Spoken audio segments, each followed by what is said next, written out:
my free time, I have to use a lot of Python tools to be able to build and ship Python packages. I hope that a lot of you uh, they either are or will be shipping a lot of Python packages as well. So hopefully, like all the things that I've learned about Python tools and the good ones and the bad ones, which ones to use, what's great about them, what's not so great about them. Yeah, hopefully, like that knowledge will be helpful to all of you. Yeah, the screen share.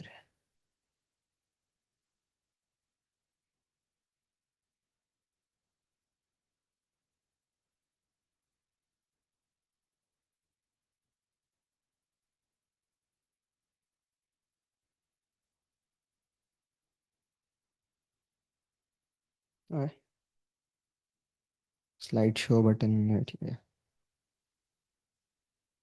Yeah. So Python tooling, like historically, has been very confusing because Python was not supposed to be in production like originally. Okay, Python was built some 30-ish years ago as a scripting language.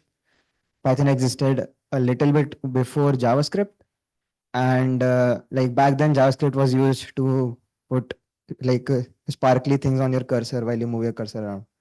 And Python was pretty much in the same vein. You can build simple programs like back in the 90s, some like teachers and like some developers, like they used to teach Python to their kids so that they can learn programming. And we have come a fairly long way since then, and Python's tooling has been playing catch up for the past 10 or so years. So yeah, uh, you might have seen this like this comic floating around on the internet sometimes, and yeah, it like really shows the condition of trying to use Python on your machine, and how it has like devolved in the modern day. Since like there are so many tools, like Python used to use this tool called easy install some some 20 years ago. This has been replaced by pip, and like there's a tool called conda, which is commonly used in like basically anyone that's worked in AI or like has to install PyTorch. You should not be doing pip install PyTorch for various reasons. But like yeah, like most people right now that are trying to do machine learning stuff will be using a different tool like Miniconda anyway. And like then there's like how you acquire Python. That's a whole different story. Like there are Pythons on Homebrew. There's uh, like Linux and macOS have their own built-in Python, which you should not be touching, by the way. Like you can very easily break your entire desktop if you like accidentally do something wrong with that. And like there's the direct binaries, there's pyenv, and then there's tools to manage packages. There's poetry, and like there's way too much stuff, and like none of it really works that well. So what are you supposed to do? What do you do if like you're committed to a tool but then it has a bug, or like you cannot really switch away from it? uh, so yeah, that's kind of the background of like what I'm talking about. There are so many tools, man. uh, so like this is like essentially what we're going to talk about. These are the general Python tools that you should familiarize yourself with. And then like there's the hyper modern variants of certain tools, which is on the right side. And like many of you might not be familiar with most of those. Like hopefully I'll be able to try to explain those to you. So yeah, let's talk about these. Yeah, so we'll start with Pip. Pip is the goat. Okay, Pip is not the first package manager that Python has had, but it certainly is the best one. That's the least I can say about it. Uh, Pip is like for those like that are not familiar with it. Actually, like has anyone here not heard about Pip? No one? Yeah, makes sense. Yeah, so Pip like stands for Pip installs packages. It's like very straightforward. And generally, what you're supposed to do is pip install foo, and now you have foo on your machine. What you should not do is turn your laptop on and then run pip install foo, because it will like install foo globally, and that genuinely can break your laptop if you do that. So first of all, if you're doing that, stop doing that. Start using virtual environments. We're going to look into, well, yeah, we're not going to look into virtual environment tools. VNF is like also the goat. Start using VNF first of all if you're not using it. And there is an environment variable that you should be like setting in your config file, which is pip require virtual env equals true. What this will do is, th- like if you accidentally try to pip install something and your environment got deactivated, or it's not properly active right now, or you don't have a virtual environment, like it will just refuse to install something on your machine directly. So this will ensure that, like first of all, that you're using best practices. Secondly, it will make sure that your laptop doesn't die on you. Yeah, trust me, it has happened to me. Like I've had to reinstall my Linux because typepip installed the wrong thing and it broke my machine. Uh, do as I say, not as I do. Set this environment variable take in in your bash profile today and save yourself a world of pain. Yeah, and then there's the new guy, which is UV. You might have heard of UV. Like, how many of you have heard of UV? Okay, that's like about half. Okay, like then how many of you haven't heard of UV? Oh, wow, that's yeah. UV, like the hype cycle works really well, I guess. Yeah, so UV is the new modern Python, the all-in-one, do-it-everything kind of tool. Like it does everything from install packages to manage virtual environments to download and install Pythons, to building packages to publishing packages. It pretty much does everything, and it's actually really really good at everything that it does, which makes sense because it's backed by a like a like a 5 million seeded funded company, and like 10 of the best developers are working like 8 hours a day on it. So it kind of makes sense why like why it would be that good. Pretty much all the other tools are maintained by volunteers and have been built like over decades of time by probably hundreds of different people. Uh, that's also probably why the tooling was lacking for a while. It's good to see that there's a like a VC funded, well thought out, well planned tool uh, to like that you can use for Python tooling today. Uh, it also raises some questions. What happens when the backing company goes away? What will happen to the tool? Who will manage it? It's not in Python, it's in Rust. So the Python community doesn't know how to maintain it. Uh, so like that is a good question, but for now, the backing company Astral is not going away. And I would suggest that for now you can start using UV, and like in case like you were not using UV, if you want to use a tool that you want to be sure won't die in the next 10 years, stick to pip. Pip is not going to die. But yeah, that's the thing. Then there are these offshoots, which is like pipex, yen, and the uvx command. It's like for using Python tools globally without having to worry about virtual environments. So I just told you that you don't want to do pip install something globally. So say that you use a tool. For example, say that you use so so Postman has the Postman had a controversy recently, and a lot of people stopped using Postman. Then I switched to this thing called posting, which is a yeah, well, I don't have it, but yeah. So posting is basically it's the same as Postman, like but it runs entirely within your terminal. Like so, it's fairly convenient. So, for example, say that your API like needs to be proxied through your backend to be able to like reach the API, right? Like what you can simply do is you can SSH into your backend and then run posting on it. So like your Postman is now running like directly on your backend. So like there's no proxying to be worried about. So I don't have posting. What about that? What these tools, Pipex and like so on, Yen is my personal favorite. It's not because I wrote it, but it is my personal favorite. What it lets you do is like you do Yen install posting, and like so in the background it will download a version of like a recent version of Python. It will like create a virtual environment uh, for posting, then install posting in it, and then it will create a symlink into like your path so that you can start using posting. And all of the dependencies of posting, like they're isolated in the virtual environment in the background for you. So you don't need to worry about breaking your global Python. Then you don't have to worry about activating an environment, stuff like that. That's all taken care for you. And like now you can run posting. It kind of just works. Yeah. So this is a terminal app, which is fairly cool, and you can just ping APIs. Right. Let's create a new request.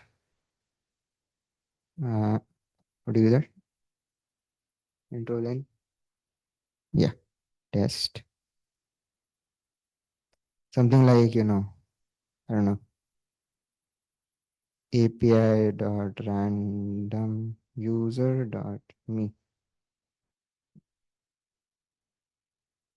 Oh, I made a typo. Random user dot me. Yeah, there you go. So yeah, there's an API client in your terminal. But yeah, so that's kind of the idea with these tools. They let you install Python applications globally without worrying about killing your laptop on accident. But yeah, like these three have basically the same functionality. Uh, like the difference between something like Pipex and something like Yen is that Yen Pipex is a Python project itself. So now the question is, if you don't want to install any Python projects globally, how do you get Pipex? You need to first globally do pip install Pipex, like have the risk of something going wrong there. But once you have Pipex, then you can start doing the isolated thing. So like that was a bit confusing, right? So yen is a single Rust binary. Like you can install it by doing curl yen dot. Like you just like do an install, and that gives you the yen command directly, and then you can do yen run or yen install or whatever. And that also means that you don't need Python installed on your machine to be able to run run that posting application or whatever, because you just have to run this one call command and then do yen run posting or yen install posting, and it will take care of finding the right Python version for you and downloading it, installing it, and then running everything completely implicitly. So that's fairly cool. Like that's a tool that I want you to be aware about. The UV also has this interesting dash dash with thing where you can start an application and tell what dependencies you want it to have. So if you do something like UVX with request IPython, it will download and install IPython, but it will also download and install request and keep it in the same environment as IPython. So now you can do import requests. Then it just works.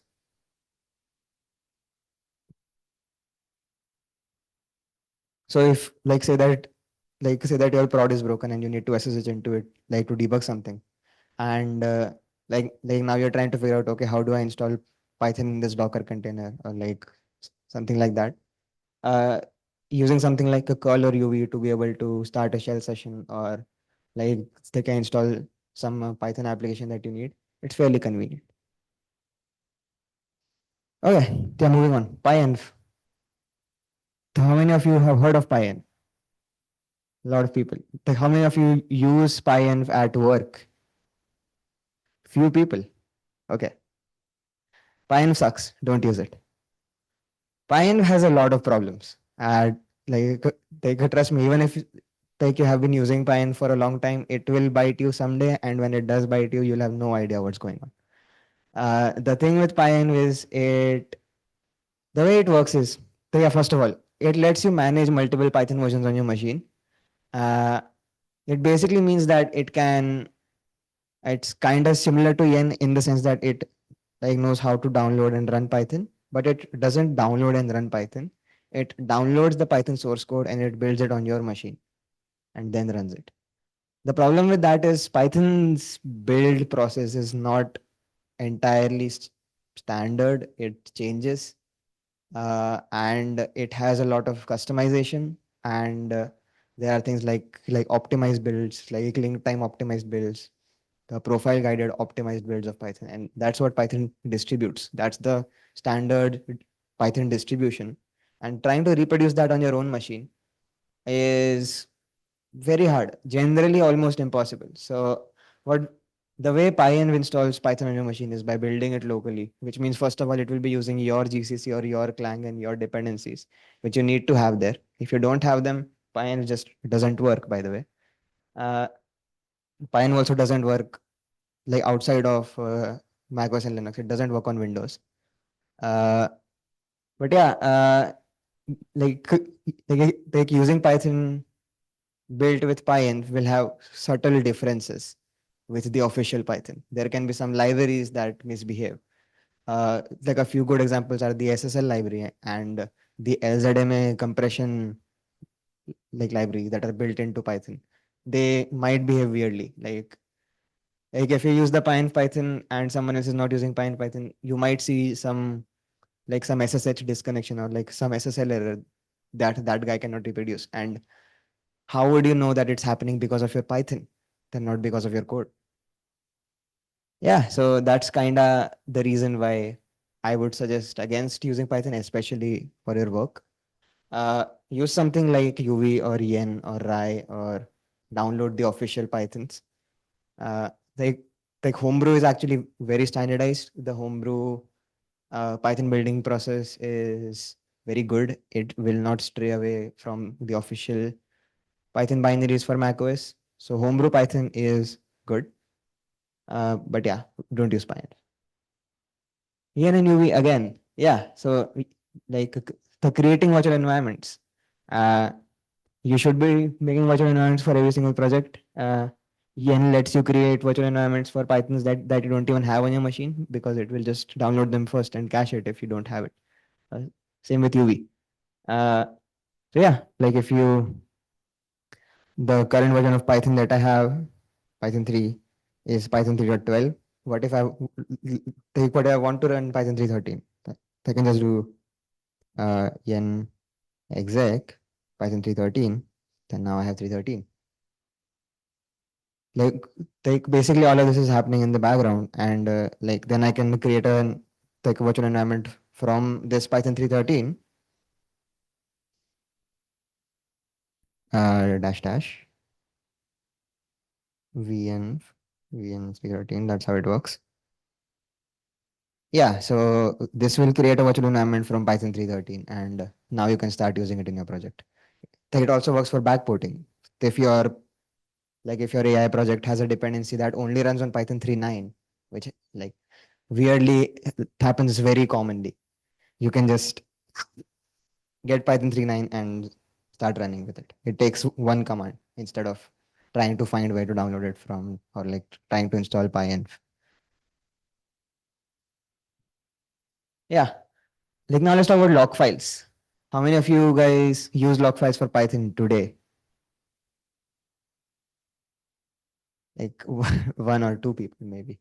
Yeah, so log files are very important. Start using them, especially for libraries. They're not that important. I'll explain that in a bit. But for applications, if you have built a thing that's running in production, you really should be using log files because dependencies can otherwise change on a whim. Constraints are not tight enough; they will change, and you'll have weird breakages. And one reason that most people are not using log files is because they are not as convenient to use in something like Node.js. Like an npm, they're just built in. They come with you, right? As soon as you do npm install, it's just there. And you don't have to think about it. Okay, how many of you have heard of poetry? How many of you use poetry? How many of you use poetry at work? Yeah. Poetry gives you a node like experience, which is basically when Node.js was being written, this guy saw Python and he was like, Python has made so many mistakes. Let's not make them again. And then he built a tool that works really well. Nodes, package management, and npm are some of the nicest tools to work with. Uh, like a poetry tried to recreate that like for Python, and that gives you log files for free. But if you don't use poetry, what can you use? Use pip tools. Pip tools is a very simple, direct software. You do you do pip install pip tools, and I uh, and like then you run this one command, pip compile. You give it your requirements file, which is generally a requirements.txt or a setup.py or a setup.cfg, pyproject.toml. Uh, yeah, Python has too many standards. Uh, it knows how to read basically all of them. Then it outputs a log file, and like the log file also mentions which dependency got imported by which dependency. So it also builds a tree for you. So you can like figure out why you have this dependency, like this package installed in your environment in the first place. Like that's pretty cool. But yeah, like then it basically outputs a requirements.txt file. It has a lot more information, but pip knows how to use it or to ignore it. So the output file of pip compile you can just directly use. Let me see if I have an example. Um, yeah, well, this package has no dependencies. So let's go to one that does have dependencies. I think, yeah, any package will work, right? Sure. Yeah, so this is a package that has a few dependencies, and look at the requirements.txt file. Wow, this is laggy. What's going on? Requirements.txt. There we go.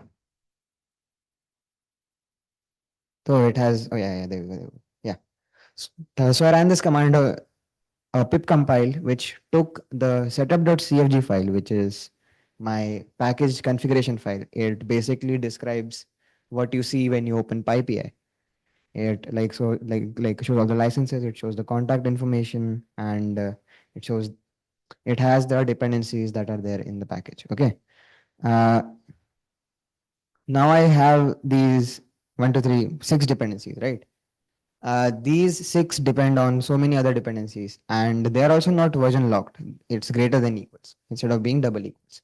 What that basically means is that, like tomorrow, if I delete my virtual environment and I reinstall all these dependencies, then I'll get a different version of Fast API, a different version of gRPC and basically anything can break that, like when that happens. So trying to do pip install with the setup.cfg file is not reproducible. Uh, like like I can have a bug today that I don't have tomorrow. Then I can have a bug tomorrow that I don't have today. It's like not a good place to be in. Like especially if you've been like if you hope to maintain Python packages for a long time, it's not the best idea to have non-reproducible Python environments. So start using log files. Yeah, yeah, go ahead.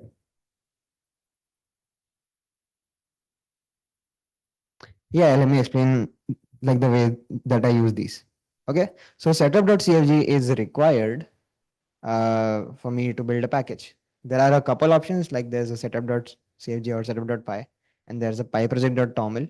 These are the metadata files that contain your package metadata, like your package name, your package dependencies, the description, uh, like what module is in what folder of your package. And like these are used by tools to turn your Python project into something that can be deployed on pypi.org so that you can do pip install in your project and get it. This is the metadata for that. Uh, you can directly put your log file contents right here, like log all the projects, like log all your dependencies right here directly. The problem with that is for libraries. Now for applications, that's perfectly good that you logged all your dependencies and your users will just get them, right? For libraries, that's non-ideal. Because say that you lock the version of requests to 0.2.31. That's the version that you use. And someone else is trying to use a library, but they also use a different library that uses a like request version 2.29. Now they won't be able to install your package because you pinned your version to be way too exact. So like, there's no way to resolve request version 2.31 exactly and like 29 exactly. So your package install will fail. So for libraries, you have to keep your dependencies a bit lax so that if requests like it releases new patch versions, your library should say that, yeah, okay, I'm fine with that. So you need a range of package versions that you're fine with that hopefully will keep working, right? So like you're supposed to specify your library version constraints like so. Generally, this is the right way to do it. What this basically means is that anything above 3.0.3 is fine. What you should also be doing is less than 4, so that if PyDot does a major release of version 4, that won't get auto updated. That much constraint you can keep. But any more than that, trying to do double equals is a bad idea. Trying to do 3.0 point star can be a good idea depending on how unstable that library is. If it's like a zero version library, like on like on every minor release on 3.1 things break, on 3.2 things break, then doing a minor version lock can be reasonable. But generally, my suggestion would be comma less than the next major version. Yeah, so that's the version constraints. You give this file to pip compile and it produces a requirements.txt. Now, when you're developing the app or like when you ship this library like as an application to one of your users to make sure that their environment doesn't change, make sure to install the dependencies through this log file. So this log file will give you the exact versions that are resolvable. Trying to install these exact versions together will never fail because they are perfectly interdependent on each other. So if this says that UVCon version 0.30.6 requested the click version 8.1.7, 2 years from now, UVCon version like 0.30.6 will still be depending like exactly on the click like 8.1.7. That will not change. So your software will be your dependencies and your environment like will be completely stable forever. But yeah, pipenv like is a similar tool. It tries to do a little bit more than pip tools, but it's kind of unnecessary. Uh, like pip tools works great. It's a simple small software. Small software means less bugs. It's well maintained. So I use pip tools, and like if you need log files and you don't use something like poetry, start using pip tools. It's great. Poetry. It's a it's a take it like as I talked about it. Like it gives you a Node.js like experience in you can create a new Python project with a good structure very easily. Uh, like you can add and remove dependencies. Like you can have dev dependencies. You can build and publish your package all with poetry. It's great. Take so yeah, this is going to maybe anger some people, but yeah, poetry sucks. Don't use poetry. It's non-standard. It does too much, and it's not very stable. Uh, So poetry came long before Python tooling got good. So back then it was a great choice. Today it's not a great choice. Python has standardized how it does metadata, how it does log files.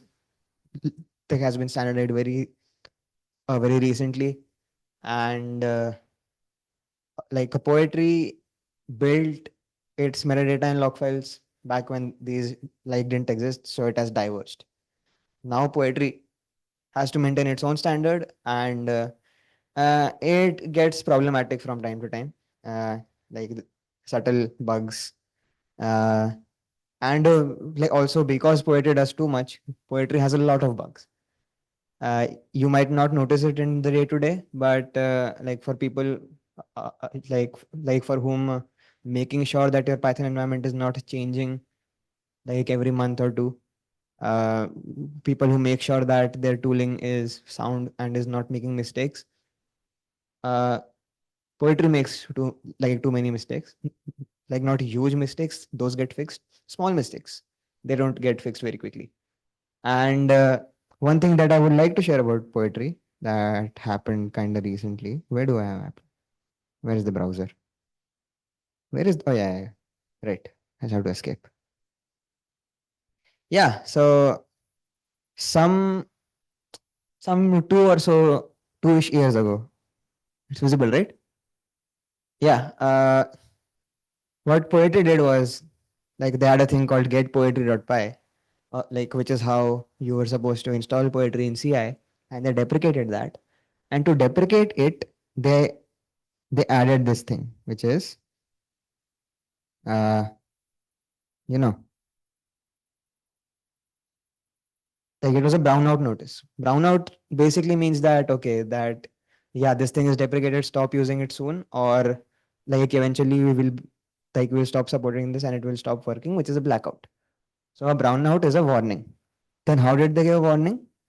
There is a 5% chance that your CI will just fail, which is great. So yeah, poetry like has had its own fair share of controversy, and it tries to do too much, so it's a bit buggy. So my suggestion would be like instead of using poetry as a one-stop tool, use multiple tools that are all very well maintained. And yeah, I'll continue with that. Setup tools and twiles, and twine. These are also the OG packages. Like they were built around the same time as pip, and they are there for packaging and uploading your software to PyPI, like, so that other people can very conveniently download your software. So you use the setup tools to build it, twine to upload it, pip to download it. That's the trifecta. And yeah, uh, there might be a few people in this room that were born after the creation of setup tools and pip, which is like a very interesting fact to, like, to think about. I actually, yeah, I might be younger than pip actually. Now that I think about it, but yeah. Uh, So the original way of using setup tools was that you define a setup.py file which imports setup tools and it calls the setup tools.setup. That's how people used to build software. I think I might have a, yeah, setup.py. Okay. So setup takes like basically all the same arguments, your package name, your package version, your dependencies, your description, like whatever I have in this metadata file. So why does setup.cfg come into play?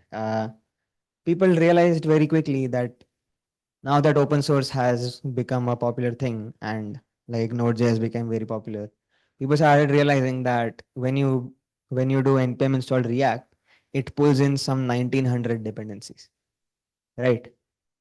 And back when you depend like back when you dependent on 10 dependencies total, it was kind of easy to make sure that none of those 10 dependencies have code that is doing something weird on your machine, right? Uh, but what about 1900 of them? Like who's gonna like go ahead and audit like every single dependency? That sounds like not the best idea. And to be honest, 1900 dependencies. uh, yeah, but that is the state of trying to build with Python and JS today. And you're gonna have a lot of dependencies right now. Like all of the big packages, they have dependencies which have dependencies which have dependencies. So yeah, people realize that 1900 setup.py files will be run every time I do pip install dot. So what can we do about that? That's very scary. That's 1900 uh, code written by 1900 people running on my machine at once. That's very risky. Like you should definitely not be doing that in a secure environment, like your production code base, which you might be doing by the way. Uh, So yeah, what do we do about that? So people came up with the idea that so setup.py will be empty It will just have a setup call, and then all your metadata will be here. And then you can write a simple tool that makes sure that the contents of this file is just these two lines for every package that you're running. Then you can be sure that no malicious code is running when you're installing the package.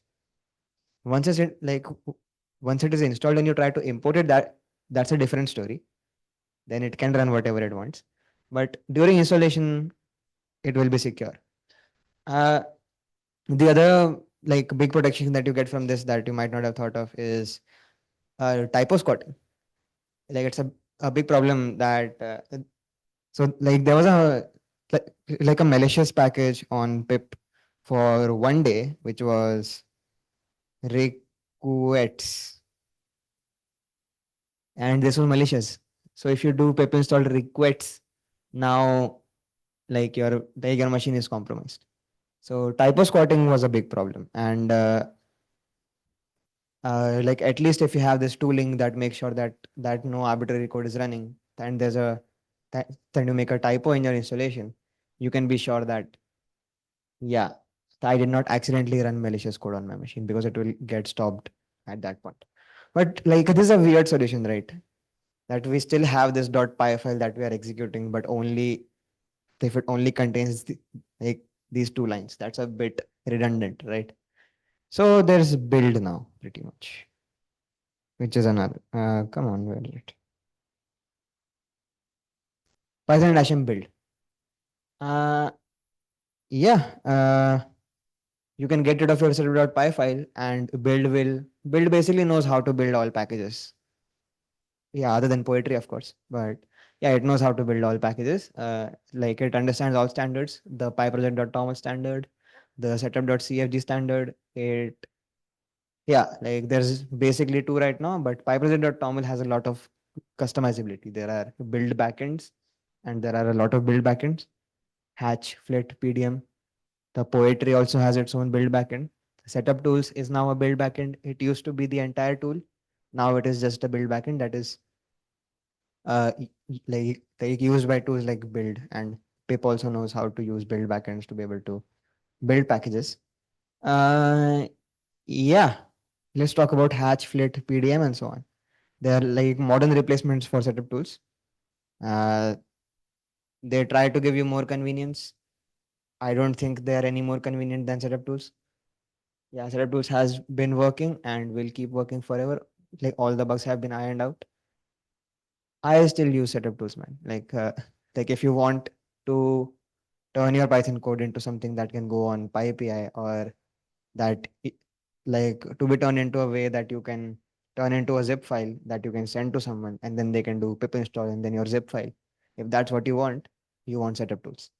So yeah, use setup tools.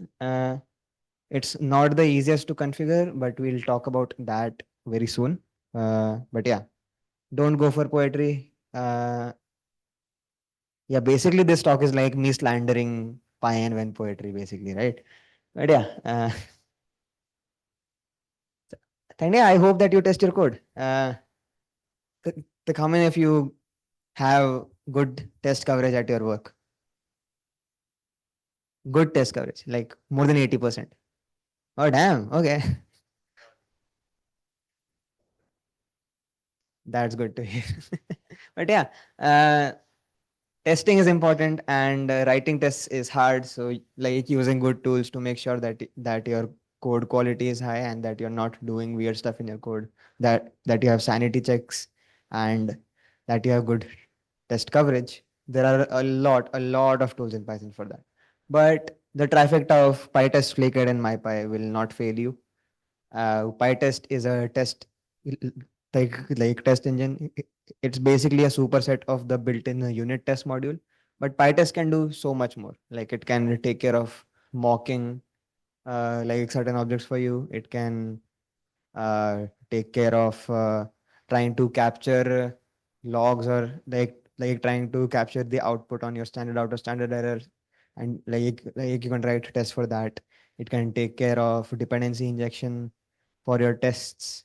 It can help you create test HTTP clients. It can help you test like async code. It supports everything. It's like it really, like if there's one piece of software that the Python community has that is the best, no other language comes close to how good and how feature rich and how stable PyTest is.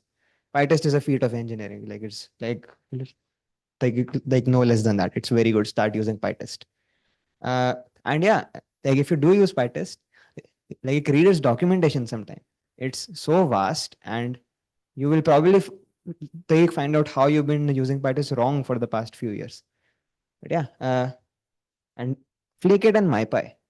What are these? These are linting tools. Flake is a classic linting tool. It will find that if you have the same import twice in your file, it will catch that. If like your like if your function has five if statements and each if statement like it returns something, but the last one doesn't like return something, it will catch that. It will tell you, hey, did you forget to return something here? Yeah, it just finds common programming errors and it reports them to you. And yeah, Flake is also fairly configurable. Like if you don't like some of its advice, you can turn some of it off, but you should generally be using something like Flake. Flake has been there for some 25 years as well. It's crazy. Uh, and yeah, it's great. MyPy is a type check.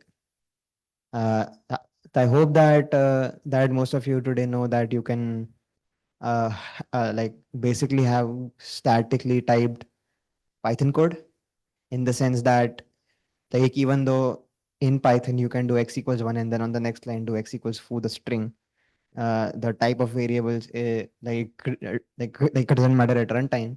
You can still put the types in your code, like say that x is a string, and then use a third party tool like MyPy to ensure that once it is a string, it never becomes something else. It gives you a lot more confidence in your code. It reduces, like most of your bugs in production are either attribute error or type error. I'll be honest. And like that's like 90% of the crashes that you have is just that like a none type has no attribute foo. So like MyPy completely eliminates that. That will never happen in your code if you use MyPy in strict mode. Start using MyPy. It like saves a lot of development time. It gets rid of a lot of crashes. Like it's just great. Yeah. Uh, so like yeah, like that's the trifecta of the testing tools that you should be using. And yeah, like these are also the old like the OG tools. We'll come to the hyper modern side later. Yeah, and a quick aside, cookie cutter. I just talked about that you should be using like a setup tools. Setup tools does not create a setup.cfg file for you. It just knows how to read one. So how do you create your own Python package? Say that you don't use poetry, like you actually take my advice and stop using poetry. How do you make your own Python package? It's actually stupidly hard to make a Python package from like without the help of a tool today. So like what do? Well, you use templates that have been created by people that have like solved the problem once painstakingly for you, and you can just like use their template and use their project structure. So like whichever one works for you, you can just use that. And so cookie cutter lets you do that. So I have my own Python project template. That's what I use for all of my projects, not PyTokens. Yeah, so it's called Python Starter. And it basically has this structure. Like there's a source folder, there's a test folder, and then there's my setup.cfg file. It also has a talks and a mypy like configuration. We'll talk about talks fairly soon. But yeah, basically what cookie cutter does is like it like lets you put these double curly bracket thingies in folder names, file names, like in the contents of your file. And then when you try to create your own package, like it will look at all of these variables, dot like a dot project name, dot package name, dot author name. Then it will turn them into questions. So it will they ask you to give those values.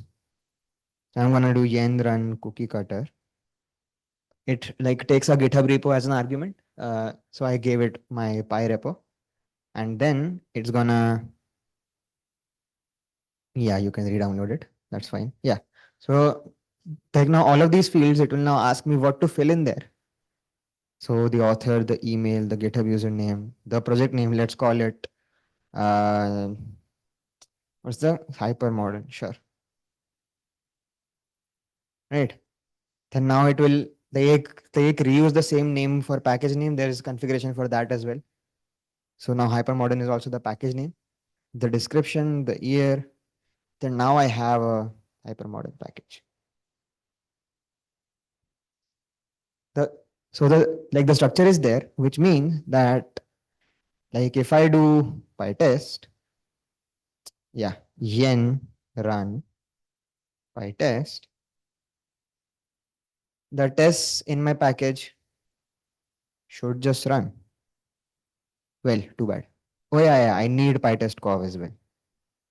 Yeah, well, my configuration is a bit different, so let's create a VNF. Yen create VNF. We activate that. Now you do pip install dot to get the PyTest dependencies. PyTest has its own set of dependencies, so that's a different thing. But yeah, now you do PyTest.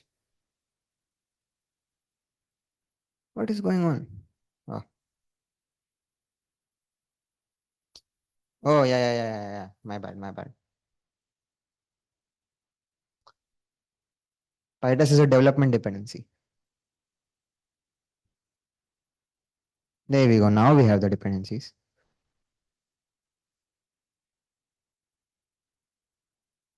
Okay, so you clone the package, you do pip install the, the development dependencies, and then you run PyTest. Okay, okay, what? This must be the wrong PyTest. Yeah, that is the wrong PyTest. That's the correct PyTest. There we go.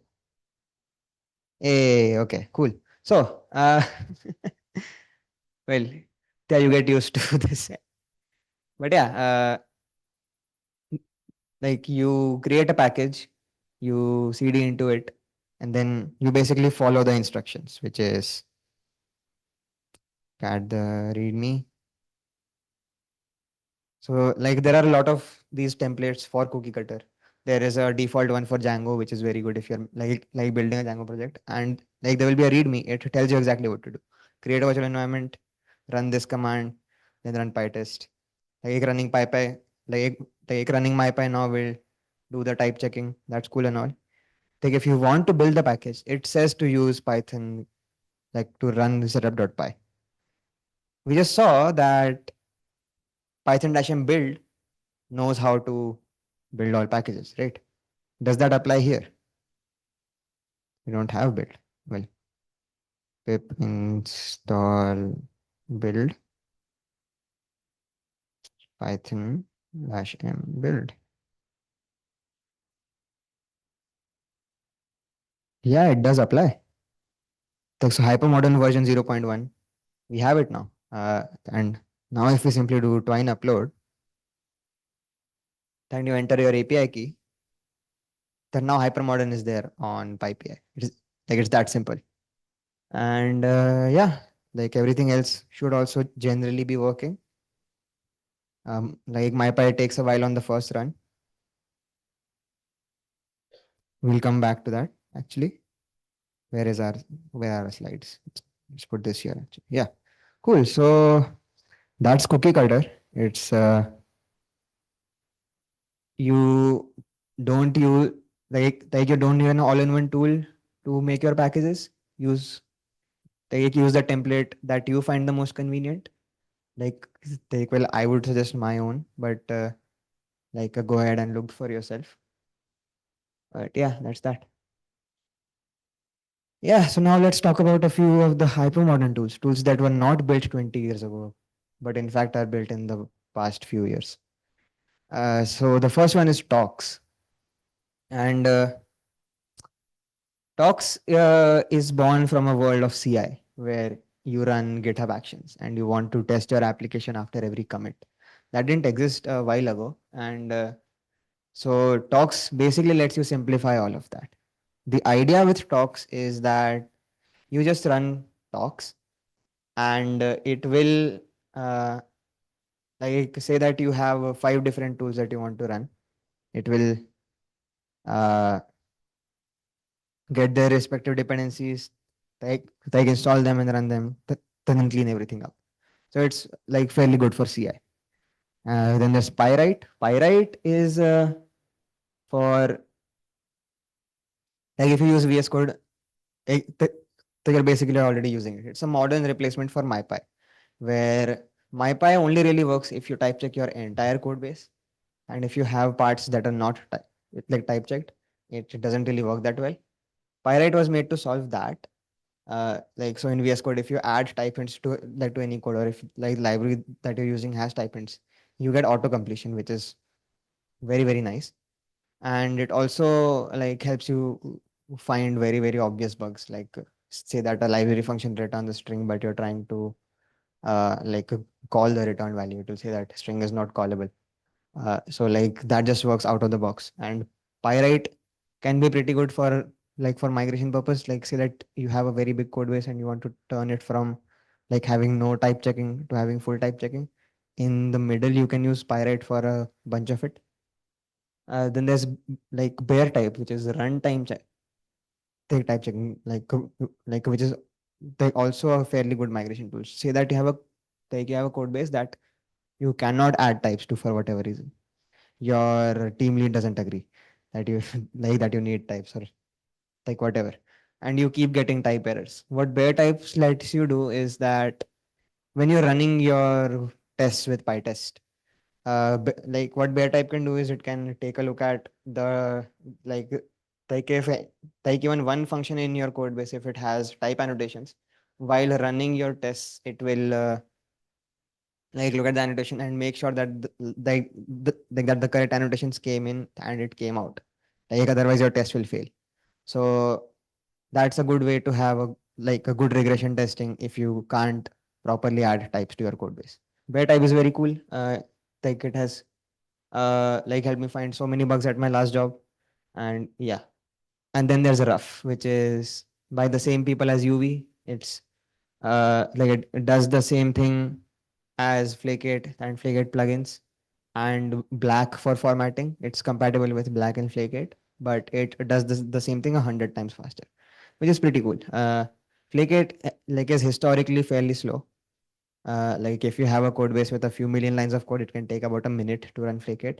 It takes less than 1 second to run rough through the entire code base, which is yeah, if you have a huge code base and that's why you weren't using linting and type checking and so on, you can look at Pyrite and Bear type and rough for that. And then there's pre-commit. Pre-commit is the one tool that helps you run other tools on your code base. Uh, and like the one thing that I wanted to take away from this talk is that you should really start using pre-commit. It's like it's so convenient. It has like saved me the most amount of time. Basically, what it does is like let's take a project like PyWorker. Sure. Uh, hmm. You configure all your tools. Like there are these like tiny tools that are not worth like a whole talk, but Python has so many tools. Like there's a tool to fix your requirements.txt files, stuff like that. And like then there's PyUpgrade, there's Black, like they were running isort for import sorting, Flake8, and so on. You simply like have this one file here, and then you do pre-commit run all files, and then it will make sure that everything is good. Something's wrong, it will catch it. And yeah, secondly, like every time you make a git commit,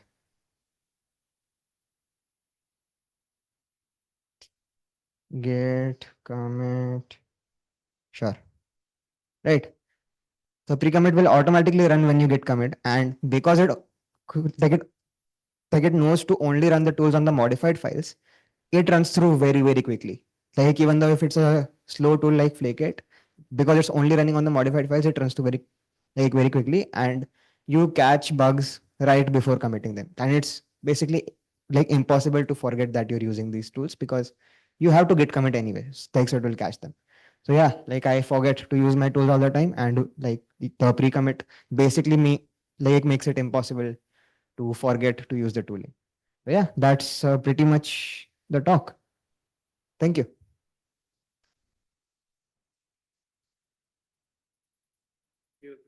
Any questions? You take like one or two questions and then we can. Oh yeah, so like all the links and everything, like the entire slide is available like through that QR code, and you can find like all the references through the slides.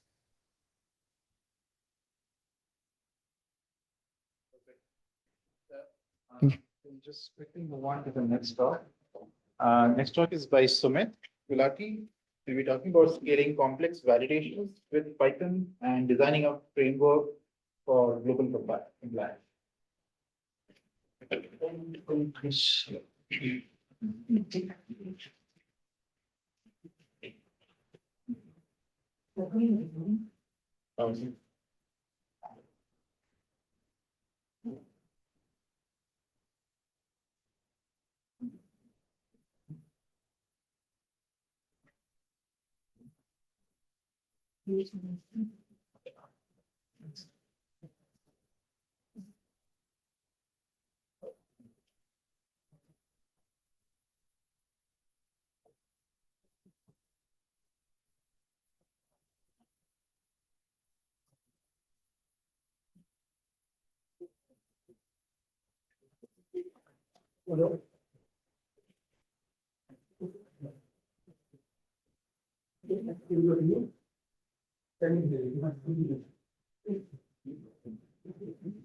Should we get started?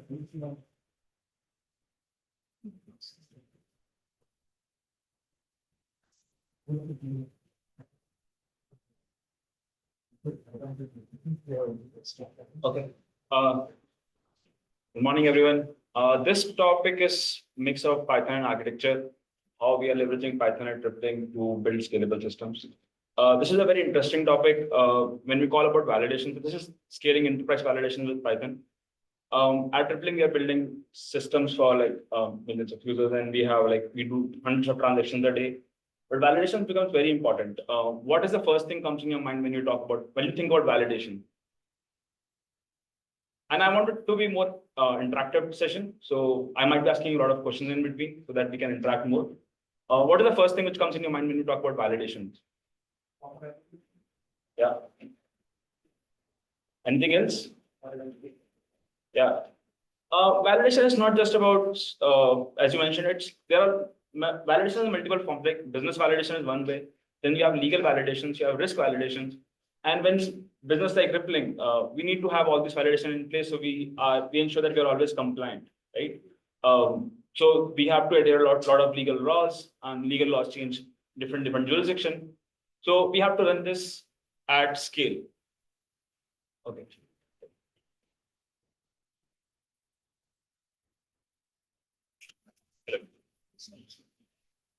Hello. Yeah.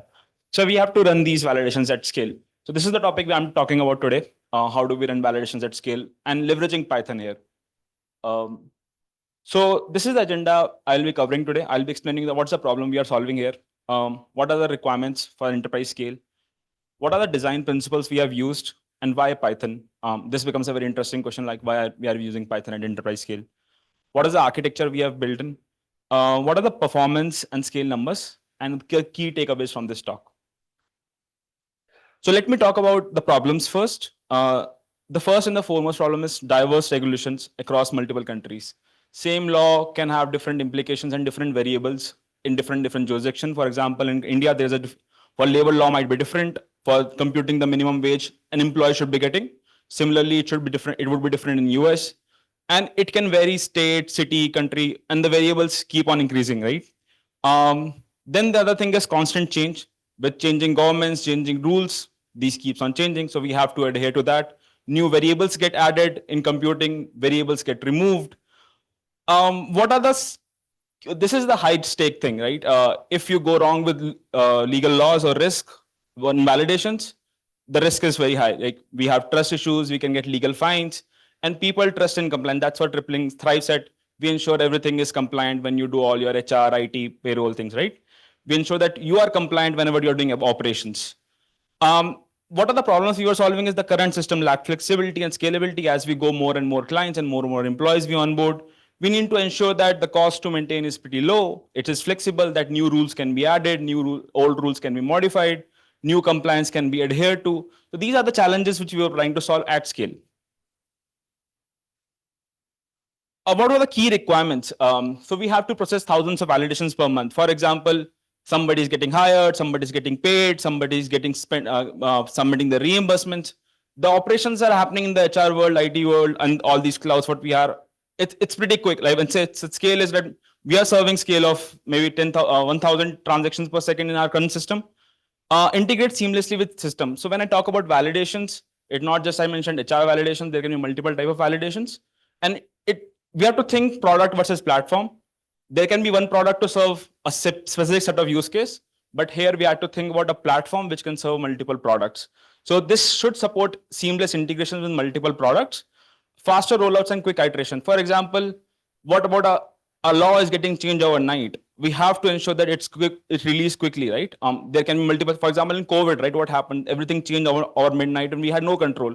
If we go with a slow pace, like it takes a week to add a new rule or to remove a new validations, like it should be quick, right? Robust error handling and observability. One of the common problems we face in the world of validation is, hey, why it failed or why it passed? If I don't have observability in that or error handling, I might not be able to tell why I passed this particular operation or why I failed this. This becomes very important at enterprise level. What are the key challenges? As I mentioned, jurisdiction level, and jurisdiction can vary. For example, it can go city, country, county, and different country, and it becomes more complex because different countries have different semantics. For example, some countries can have state level, some country go city level, and some country can go at a very granular level as well. For example, award level. I mean, in India, we have a sectors also in some states, right, or some cities. So we have to support all these complex variables here, right? And operations in bulk needs to be supported with low latencies. And yeah, it comes like flexibility and readability all becomes an important aspect in this when we go enterprise level, right? So what are the key design principles we thought we'll have? Separation of concerns. We need to ensure that this becomes a platform, not a product. Product can leverage it. How can we do that? We need to decouple the rule evaluations from the workflows. Modularity. Again, when I talk about platform versus product, things needs to be decoupled. Coupling makes systems very complex and hard to reuse and hard to scale. Scalability, as I mentioned about, we need to support a scale of above 1,000 transactions per second. And extensibility, we need to have new rules and new jurisdiction. So why are we using Python here? One of the foremost thing is this: all these operations of validations are mostly IO intensive. And that's why we choose Python, because this is not lot of operations that are compute intensive. It's readable and maintainable and quick to do POCs. I mean, when we thought about this idea of building this validation framework as a platform, we wanted to do a quick POC because at enterprise, we have to take decisions back with data. We can't just take decisions like I'll use Python, I'll use Java, or I'll use Go. We have to take those decisions with data. And this helped us, Python helped us to do quick POCs. And what are the numbers with the scale what we have? The ecosystem, the performance optimization, and the iteration we can do over the period of time. This helped us to take a decision that, okay, we can leverage Python here. A lot of people challenge us like, why Python? But again, this quick iteration, IO intensive were our key points where we went ahead with the Python here. So I'll talk about the architectural blueprint, like what are the architecture we built. We had a rule management. I have an architecture diagram as well. So we had a rule management layer. We have an orchestration layer. rule engine, and integration points. Before I go into architecture, I want to talk about what was our mental model. Our mental model was very simple. We'll build a platform where every data we convert into a fact, because all the validations are running on a fact. We have a construct called fact. Any system, upstream system or a product, can give us the input they want to validate. We will build a fact. For example, if we have to make an external call, we'll make that external call, and get build that on top of it, and then only execute the rule on that fact. So this way, we decoupled any business agnostic thing of any product, and we build a platform agnostic of that. And this validation orchestration component become an abstraction layer for us, that you give us any input, we will build a fact on top of it. We have a field validation registry, which will know that what all data I need to additionally fetch. For example, your background checks, right? Anyone getting hired, we need to do background checks. We might make a call external service and get the additional data before we do the full analysis. So this is the flow which will look like. We have a I'm taking a rippling example here, but this can be leveraged in any world right now. I mean, this is a common use case across companies or enterprises you guys can use. Anyone doing operations on rippling website, it will call rippling service. And this is the framework which we'll call. We have a validation orchestration component, which is an abstraction layer. It will first call the fact builder component to build that fact, and then pass it on to the rule execution component using an adapter, and then fetches the rules. And this is where the modularity comes into the picture, that each module is following the right design principles here, that the single responsibility principle, and we are not coupling components or sharing responsibilities. And the rule execution component, what it does is it will fetch all the rules, which is managed by business users. And so we have decoupled the management of rules altogether. It will do the filtration of the rules based on jurisdiction. For example, I just want to apply rules which are only of Karnataka jurisdiction. I don't want to apply US rules. So all those filterings happen in the upfront, and use if the cache is done, and then pass on the result. One more thing we did is we will just tell something has failed and this is why it has failed. We'll not tell what actions, because we left it to the product how they want to handle it. This way we were truly platformizing this particular product, so that we will not tell what to do. You do whatever you want to do with a validation failure. We will tell it is pass or fail and why it is a fail or pass. So this was the architecture. So yeah, where have we used Python here in our system for building this scalable thing? For example, validation orchestrator, we have used async.io. Fact builder, we have used pandas for data manipulation and Pydantic internally. Rule management, we have used durable rules. Rule execution is something where we have truly used, I've used the multi-threading or the multi-processing basically here, and also the REAT algorithm. So it helps us to do early evaluation. And all these libraries, I think, which Python has, helped us to quickly do that POCs and build that system, and that gave us the reliability that we can build that system at Python in Python, and also gave us a very low latencies when we build these systems. So these were the numbers we have right now with the recent work we have done in our system right now. This is in production. So we are achieving latency per field. When I say per field, is like, for example, you are entering something in form, as we were talking about. We are achieving a latency of 10 to 20 milliseconds, and this is a lot. Also, we are using cache as well, so this reduces a lot of latencies. Bulk validation. So, example, if you are hiring 100 employees altogether, we have to do all the validation together. We can't do one by one. So we are doing in less than 100 milliseconds. Expansion to new type of rule. Previously, before the system, it was like 8 days something. We have reduced down to less than a day. Business users, if I go back, business user can come. They can come to the rule management front end. They can manage the rules, add a new rule, or modify the rule, or delete a rule. It'll go through the pipeline and get rolled out within a day. We don't need to worry much about the rule management, because that we have left to the business owners. So development team doesn't come into picture, and that's what decoupling helped us to do. And we can, if you have to go to new country, we go with very minimal overhead. For example, we can expand to new countries, new validations very easily because of this all decoupling and platformization. So what are the key takeaways? I know this talk is mix of architecture and Python, but what are the key takeaways? Python helped us. Python was like speed and flexibility. It gave us that speed that we can quickly go to the market with that enterprise. architecture and then the layered architecture. It helped us to decouple the rules and we can scale horizontally. Bulk validation was a win because we were not able to do previously bulk validations. And observability test, I think previously in previous talk we were talking about testing. At enterprise, it becomes very important because we can't leave push code which can break production. So observability testing and was very important for us in these cases. That's pretty much about it. How we were doing validations. I am happy to take any questions right now, or maybe after the talk as well, we can take that questions. One is about how this whole platform thing is not deployed. Is it a microservice which is being running and then other microservices end up calling for their validation?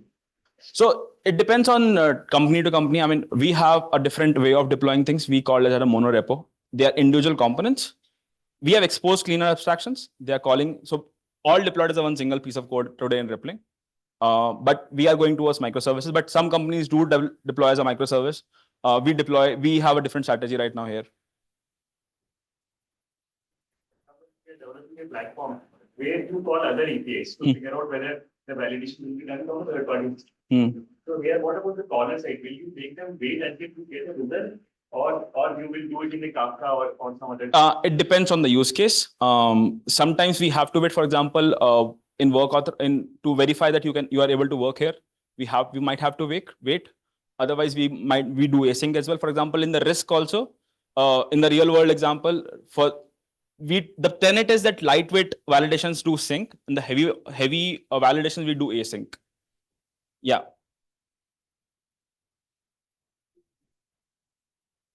We have right now 500 to 1,000. We have benchmarked. We can go further as well. It's in early stages. The adoption is going on. As we go, we'll go and tweak that logic. As we say in the practical world, we build and then we tweak. We have built it. We will tweak it further and see where we can optimize it. But Python definitely is helping us in these cases.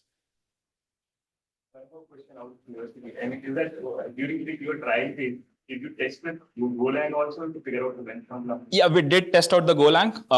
It was almost the same. I have done the experiment of load testing at 1,000 TPS transactions per second. Using parallel processing, almost I got the same number because more of our IO intensive, not CPU intensive.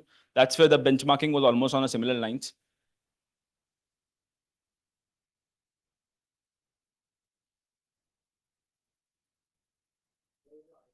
Yeah, we have to make a lot of DB calls because and external calls as well. When I say external call, it's not only the third party call. We have to make internal rippling calls as well to the other services to get the data because not all the data is with us. For example, if you give me a employee min wage, like employee salary, if I have to calculate the employee salaries above the minimum wage mentioned by the government, we might have to get additional data like since when he is working, or the start date, or the contract details, other of the role details. We have to make those calls. Not everything is coming to us upfront. We might have to make those external calls as well. Yeah. Yeah, we use cache in these cases. That's where our latency was. The cache was very helpful. Repetitive computations we were able to cache and then reuse the results so that we don't make those calls again and again.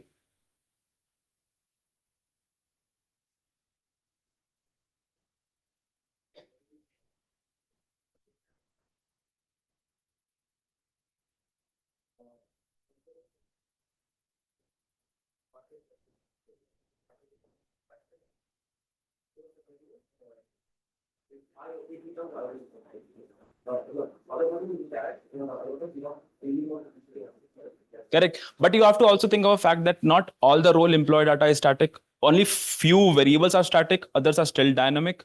For example, every employee has a unique information. In case of Rippling, I take an example. Maybe the rule is static. For example, this is the minimum wage we have to give to this employee. That is static. But again, the fact variables can change per jurisdiction, per city, per country. So that we have to factor in here. Yeah.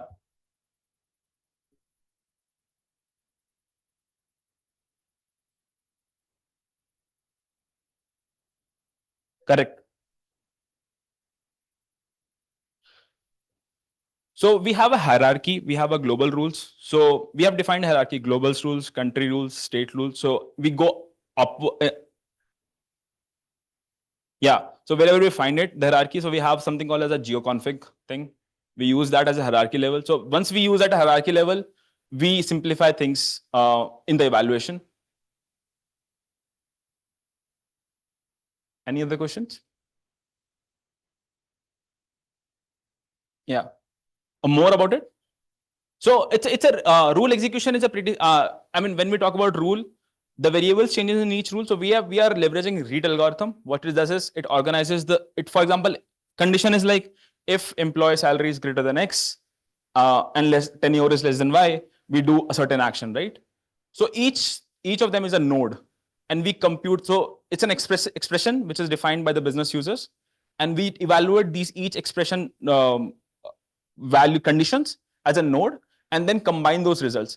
And in read algorithm, what we do, we reuse a lot of them and we cache them also. For example, if that has been already evaluated, we reuse that, we don't compute it again and only do lazy loading. Only when that is required to evaluate, then only we fetch the data. Otherwise, we don't even fetch the data. And for example, if a condition is X and Y and Z and Z, if we know the first is false, first node itself is false, we don't even evaluate and trim down the whole operation because we know we do like early exit because we know that it's going to fail because the first condition itself will false and the whole condition is and. These optimization with read, I think it's a standard library which is available in Python. We have leveraged that algorithm implementation. Is that helps us to do early evaluation and trim down the latency of full instead of doing full evaluation of rule.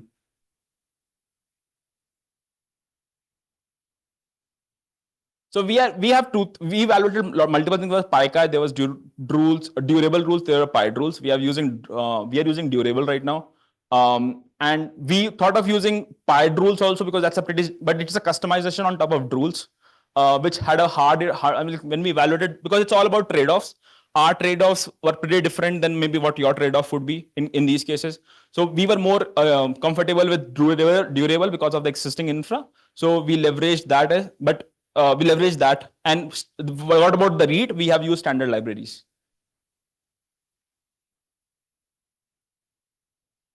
Batch rule execution is basically you get a full batch of 1,000 or 500 employees or 500 data. We make it parallel calls within the rule execution. It goes up till the rule execution as a 500 data set. And within that, we do the parallel evaluation for each data set. And then aggregate the result back. It's like a map reduce. You can assume that we aggregate the data back and then we send it back to the validation orchestration component.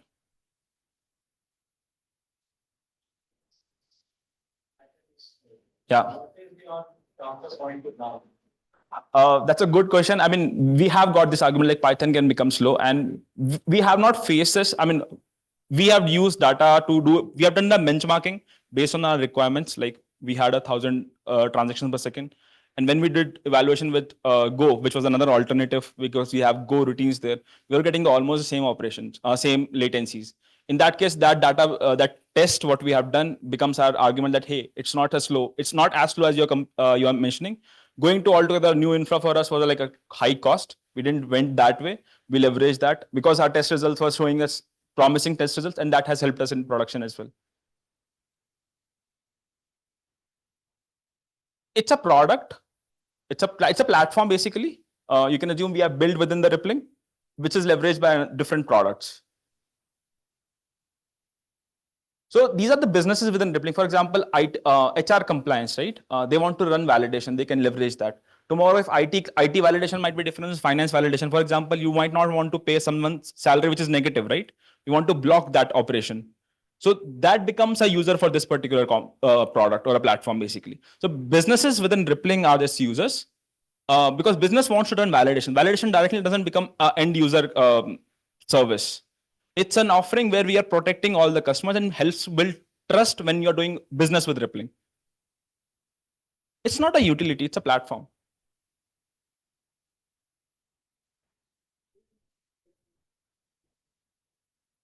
Yeah. So internally, we have something called as ETAs, which is an internal infra. We use that. That has abstractions over those threads. We send it on different machines and we do that. That's something abstracted out. We are not using a standard Python threads or the Python way of doing it, we have abstractions written within our systems. We do use that. I mean, we use ETA. ETA gives us both the operations. ETA, something called as estimated time of arrival. We call it as. We use that internal, which is our internal abstractions. I don't have a lot of details into it. Might be I need to check and I can revert back to you. All of these this platform were all those were also Python app, or irrespective of anything, it was able to get the same benchmark. Yeah, today all of them were Python, so that was helpful. But if today they want to, if someone else come in, like for example, in Rippling, or in any company, let's say I'm taking Rippling as an example here. If anyone comes and build their own service, we have to expose abstractions to them in APIs so that they can leverage it. We can do it, but that's not our use case right now. All other existing setup was being done already in Python. I think Python became the default, the easy choice. It was not an easy choice for us. See, when we have to do validation at scale, we did evaluate it against Go as well. It was not an easy choice but the environment was very friendly, Python friendly.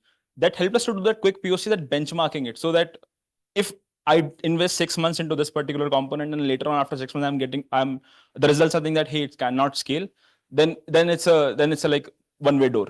I can't come back from there. So that decision, that Python helped us in doing that, but we did evaluate it against Go.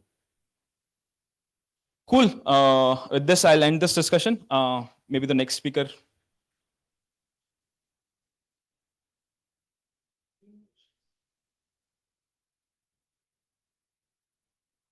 Yeah, team, we do have a QR code. You can scan that to know more about Rippling and Rippling career offerings. I said we have a lot of openings. You can look into that and apply. We are hiring very actively. Sure.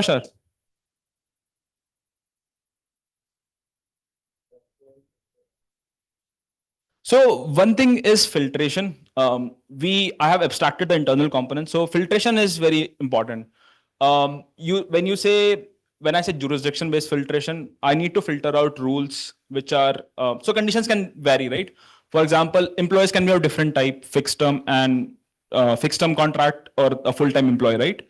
The rules might be different for them. How do you filter it at runtime? Because rule can say this rule only apply for contractors, this rule employ for full-time employees. Yeah, we don't want to make a DB call and we don't want to couple it. So that's where that filtration component sometimes have that latency issues, where we have expressions to write that expression that only apply for contractors and full time. We are using something called as internal. We have an internal query language which we are using here, kind of a SQL, which kind of becomes a bottleneck for us because to scale that we have to create groups. I mean that's internal to. I can talk more about to you offline.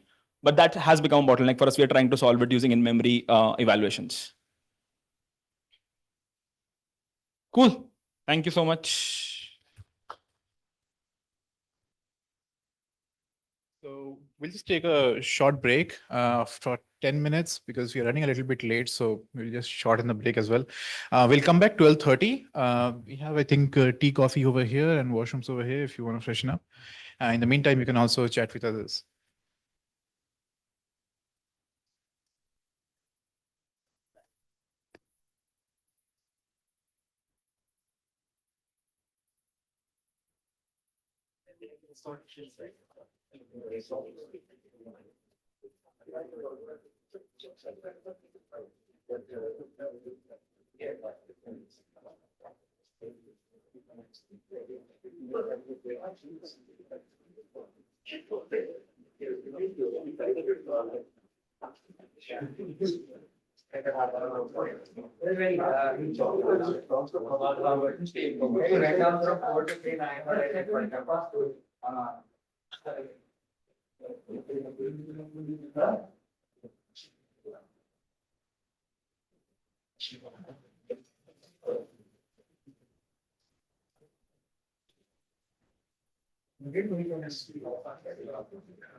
So very well that you know, just like, that's not, the two over here.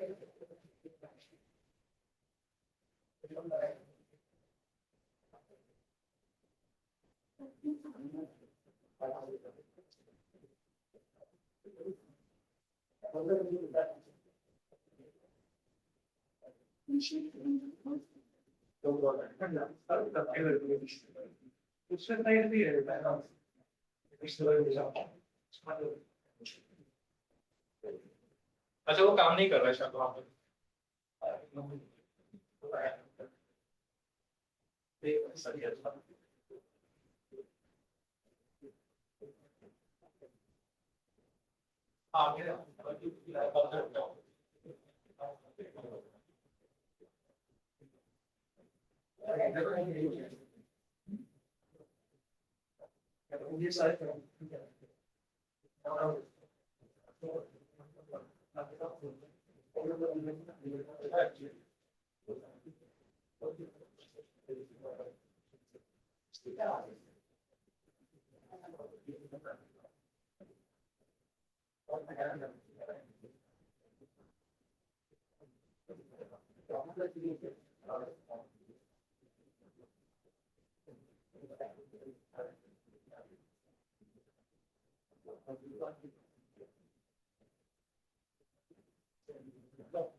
Like, I think it is.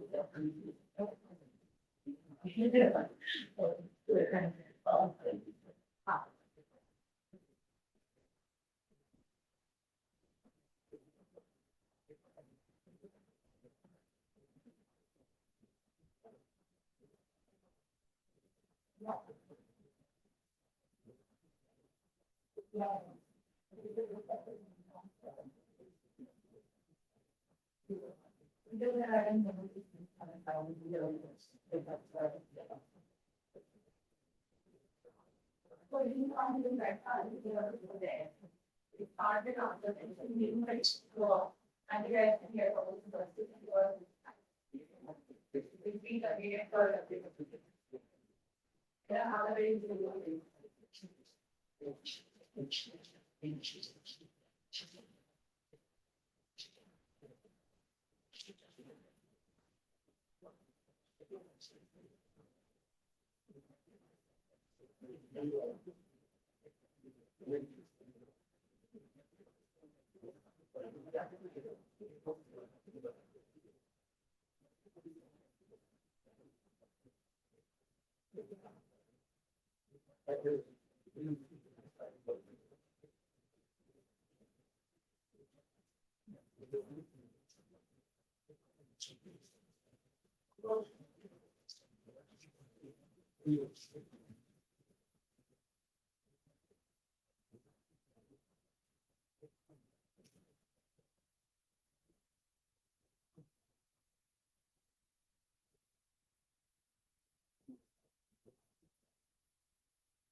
After the recording, you have to speak in the mic. You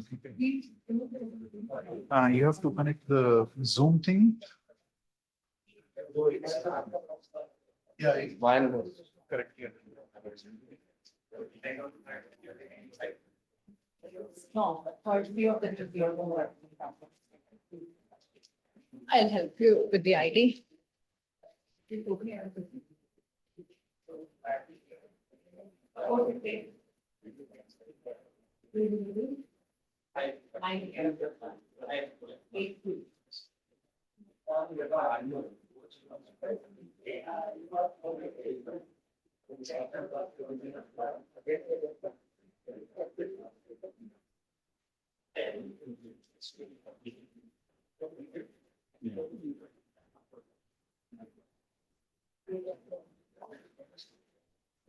John Gordon.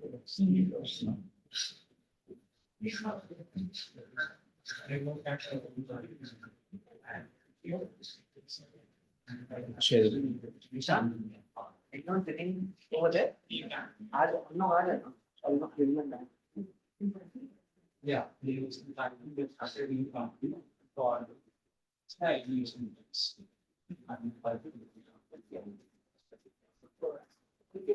No, it's for people who have want to invest in products that are not public. Yeah.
Hey everyone, so for the third talk, I think, you obviously have done, YouTube Wrapped or Spotify Wrapped. So today we have AI Wrapped, and Abdul will be talking about that. Can you hear me? Yeah. So this is probably the least Python talk that BangPypers have ever organized. And also, I think it's supposed to be an icebreaker, but we have it at the end. So bear with me. Okay, so I like to call this a coma talk. The reason I like to call it a coma talk is Imagine somebody went to coma at the end of 2023 and then just suddenly woke up today and they're like, oh, what has happened in the AI world? So this talk is basically like a BuzzFeed article masqueraded as a tech talk for people who went into coma. But if somebody has not gone into coma, I'm so sorry. Like you have to. I mean, you got snacks, so you have to probably, or maybe you can leave. I don't know. So there is a right to redundancy. Okay. I don't know how many of you have heard about P Doom. P Doom. Okay, that's good. Nobody has heard about P Doom. Coma. I think probably PDOM started before you guys would have gone for coma, but okay, cool. So PDOM is a concept among AI researchers, like, I don't know, anybody Elon Musk fan? Okay, okay. Probably if you're Elon Musk fan, you're missing out on PDOM. You should check with them because he believes that AI will make us wipe the humanity. There's a whole concept of regulations in the US. So I just wanted to check if we do P-doom, which is like a probability of being doomed by AI, does anybody believe in that? AI will come and wipe out. Like Arnold has to come and save us. Some John Connor stuff. Nobody? Okay, that's good. It's a healthy audience. Okay, now I've created something called P jobless instead of P doom. I mean, P doom is quite extreme. Like probably humans will kill humans. The machine doesn't have to come and kill humans. But jobless is quite easy, right? Anybody believes like AI will come and make us jobless? Okay, okay, a lot of us. Okay, cool. I mean, I have a syntax error. I'm so sorry. Where is it? There is an indentation error. Is it? The bracket. Oh my goodness. I'm so sorry. At least it will fail. Okay, cool. There is a syntax error. And I did, so that confirms that I did not use AI to write this because I made a mistake. Yeah, it will do better. Like now I deserve to be jobless. I mean, if I see December 2024, I'm not dead. So I'm not doomed yet. And I have a job. I have a couple of jobs at this point. So which is kind of good. So healthy. So the agenda is like a very rough agenda. It's like we start with 2023, then we're like, what's happening, what's happening, what's happening? And then we are like, here we are. So it doesn't follow this, but this is kind of the agenda here. So the talk is supposed to have a couple of demos as well. So, but we'll see like depending upon how much time we have got, and then we can do some demos. But otherwise, it's a very boring presentation. So at the end of 2023, we had probably like throughout the year, we had something called Claude 2. This is from a company called Anthropic. So a couple of researchers, primarily a brother and sister, they left OpenAI. They were researchers there. And their surname is very hard to pronounce, but the first name is Dario. And they went and started a company called Anthropic, saying that we want to create a company that produces safe AI because they are also a fan of PDOM. So when they wanted to create a safe AI company, Claude 2 was there. And now we have got Claude 3.5, which is quite extreme. And when people were trying to make Will Smith eat noodles, it looked like that. Will Smith looked like that. Now it's all improved a lot. Google was getting confused about whether they should call their AI Bard or Gemini. I think they launched Bard, and after like 6 months, they are like, this name is very bad. So we'll call it Gemini, which I think at this point, like kind of catching up. And NVIDIA stock was there. Does anybody own NVIDIA stock here? Oh, that's really good. I mean, like we have got probably a billionaire here. I've been tracking the stock like even before this, but I was so dumb. I used to go to Reddit and then I used to be like, how to invest US stocks in India? And then there'll be like so many comments saying that, bro, don't do it. 25% you have to pay charge, tax, HDFC. I was like, okay, I'll not do it. So every time Nvidia had a spike, I would have had a Reddit visit there. So, but I didn't buy the stock. And Sam Altman, who is the CEO and co-founder of OpenAI, was fired from the role and then was rehired. So this is a picture when he went to the office as a guest. That's it. Okay, nice. A lot of things happened. Okay, this is like a very small thing. And 2024 is quite easy to describe if you just take it from OpenAI perspective. Okay, so if you go to OpenAI, like at the start of OpenAI 2024, all these 4 people were there. So these 4 people are Ilyas Sutskever, Meera Murati, who was the CTO, and they all left. So she, I think, trying to start a company. He started a company called SSI, and this guy is still there. This guy went on sabbatical, and then he came back. Now he's quite active. So in terms of OpenAI, in terms of general concepts and technology, if you see, there is like quite the rise of these three pillars, I would say there are like a lot of things. Again, this is an opinionated talk for people who are in coma, right? So I can throw anything, and whatever I missed, probably people in coma would not recognize that I missed it. So it's an easy thing.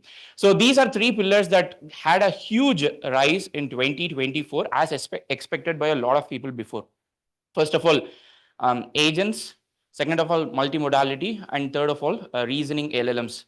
So did anybody see the O3 announcement yesterday? Okay, there are a couple of people. Cool. So I don't have a lot of O3 information, but I have a little bit of O3 information. For those who do not know, it's the latest model from OpenAI. Again, everybody started claiming that we'll be jobless. So we have got agents. There are in 2024, we have seen really strong use cases around agents.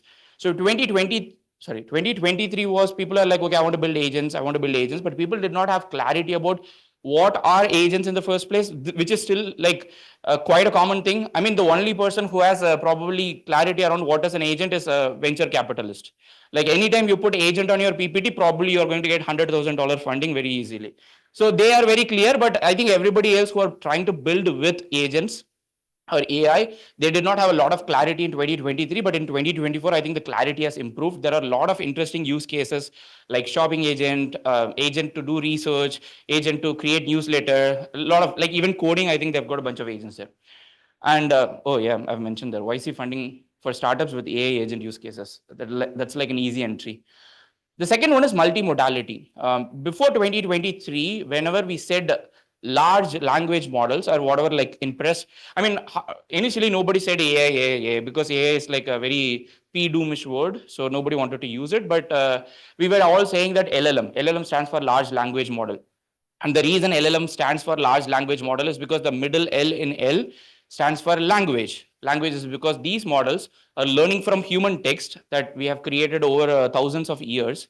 Maybe 1,000 is exaggeration, like 1,500, like 1,500. So people were creating these texts and AI models were learning from that. So that's why we are calling them like large language models, because it derives from an NLP, natural language processing concept called language model.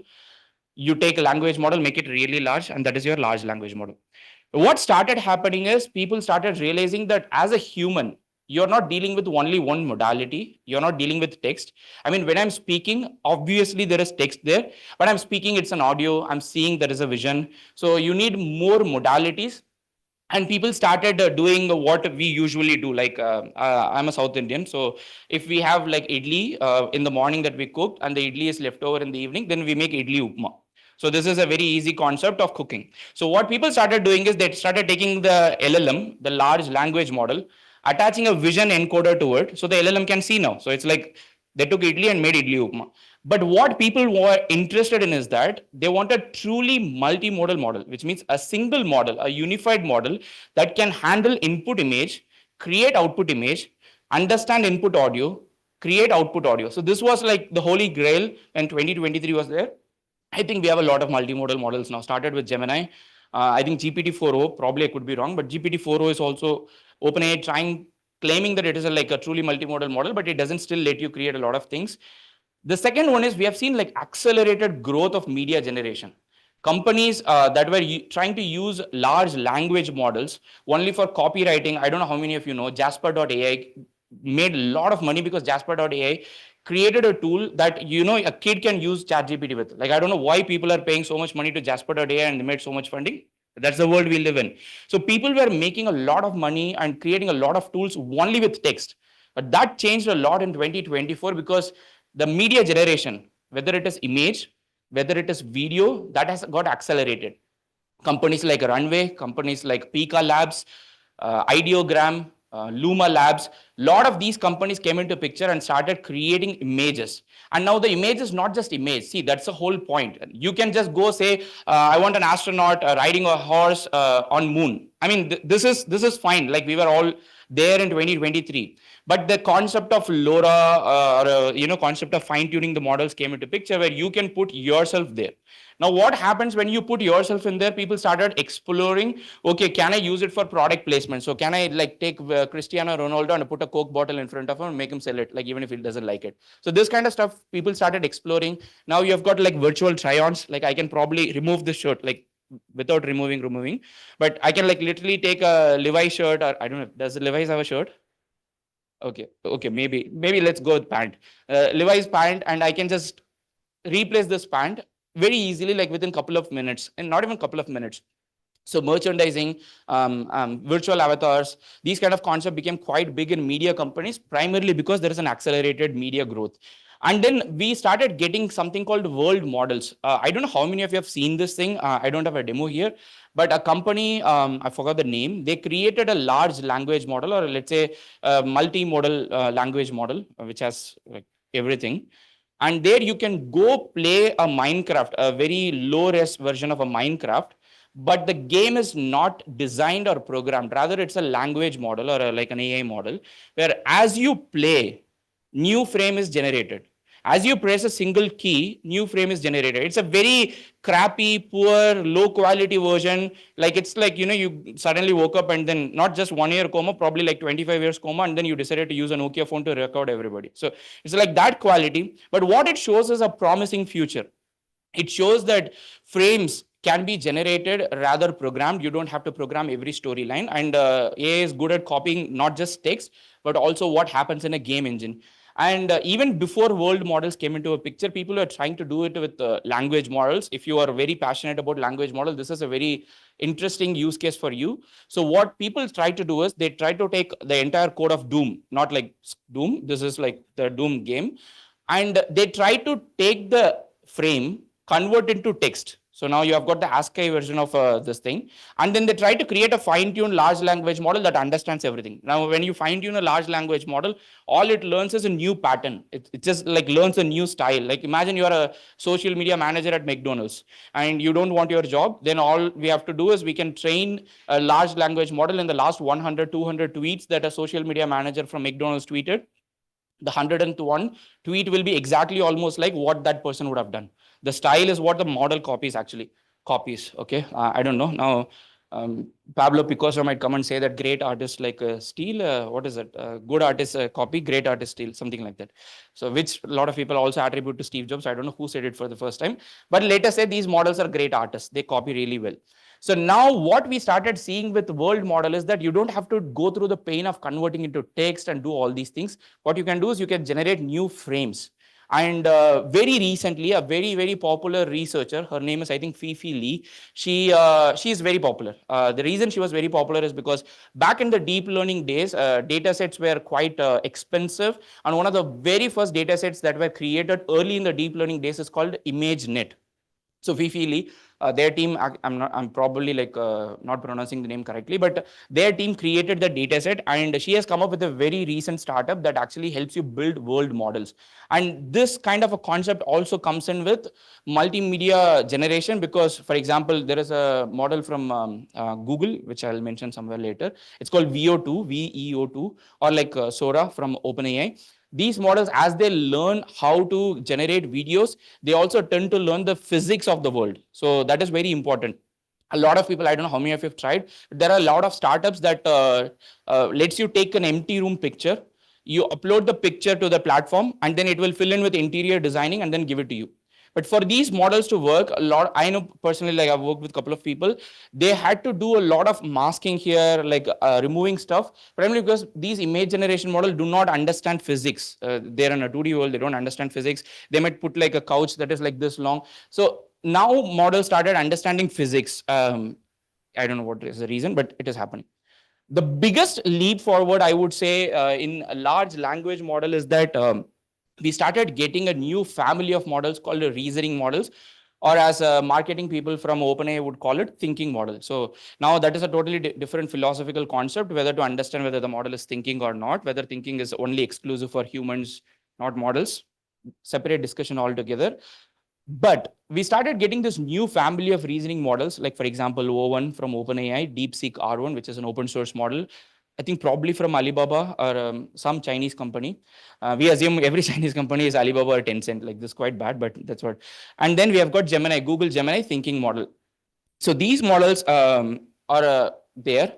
But I think at the same time, when we look at 2024, I think as somebody who teaches a lot of people, I think it is I always feel like it's my moral responsibility to also show what happens when something goes wrong. It's not like AI is going to come and kill us. I don't think that is going to be, I'm like, my P doom of 0 is equal to 0.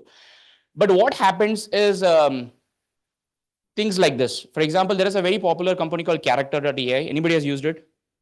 Okay. Do you have a girlfriend? I mean, no, usually people who do not have girlfriend, I've seen using it, but I mean, there are like loneliness is a big problem people are trying to solve with pendants and all those things. I'm so sorry. Anytime somebody says that I use character.ai, I'm like, this is my natural question. Second question is like, are you preparing for interview or promotion? So because you have a role play, you can have a manager, and then you can say that I'm applying for a promotion and then do that kind of stuff. Nobody will go to character.ai and talk to Elon Musk, right? Like, so character.ai is a startup that was started by somebody called Noam Shazir. He left Google because he had like a lot of internal disagreements. He's one of the brightest researchers on the planet about deep learning. Noam Shazir is one of also the authors of the seminal paper called Attention is All You Need. So Noam Shazir recently left character.ai and joined Google back because Demis Hassabis wanted him to join back. Sir Demis Hassabis, Nobel Prize winner, wanted him to join back. But what character.ai does is it has all these different profiles. You can go chat with Elon Musk. You can probably go chat with Albert Einstein, Leonardo DiCaprio. One of the instances where I didn't say, did I say DiCaprio? I meant to say Da Vinci. So this is always happening. The Mona Lisa guy. So what happens is, while character.ai is designed for this, a lot of people use character.ai to create a girlfriend version of it and then chat with it. I mean, okay, I don't have a problem with the use case. You can do, like, people are alone, lonely. But the problem is, so in this case, what the parents complained is that he actually thought like the character is real, and he thought she's going to come home, and maybe like he got to know that she's not going to come home. He killed himself. Now, a valid question is, what were parents doing until that? That's a valid question. I have a kid, so I cannot get into parenting tips. I am a terrible parent myself. But this is happening because character.ai enabled it. Okay, so now what kind of moral responsibilities they should have, what kind of moral responsibility parents should have, I don't have an idea about. I just wanted to say that this happened. Now, very few months later, this happened. Again, character.ai, once again in the scene, boy was chatting with it, and his parents were not letting him to play video games. And how many of you have seen Silicon Valley here? The series Son of Anton, you all know Son of Anton, right? So very similar, like Son of Anton decided to delete the entire code base because obviously you will not have bugs if you don't have any code base. Very similarly, the bot came up with a brilliant idea that, bro, your parents are not letting you play video games. Let's close them off. So now they're filing another lawsuit because the chatbot told them to kill the parents. Now, do I have solutions for this? No, but I think as we have more and more AI systems into our social life, whether it is like a chatbot, like now you can you probably, I think in India it's enabled. Like if you open your WhatsApp, you have the Meta logo. You can chat with that.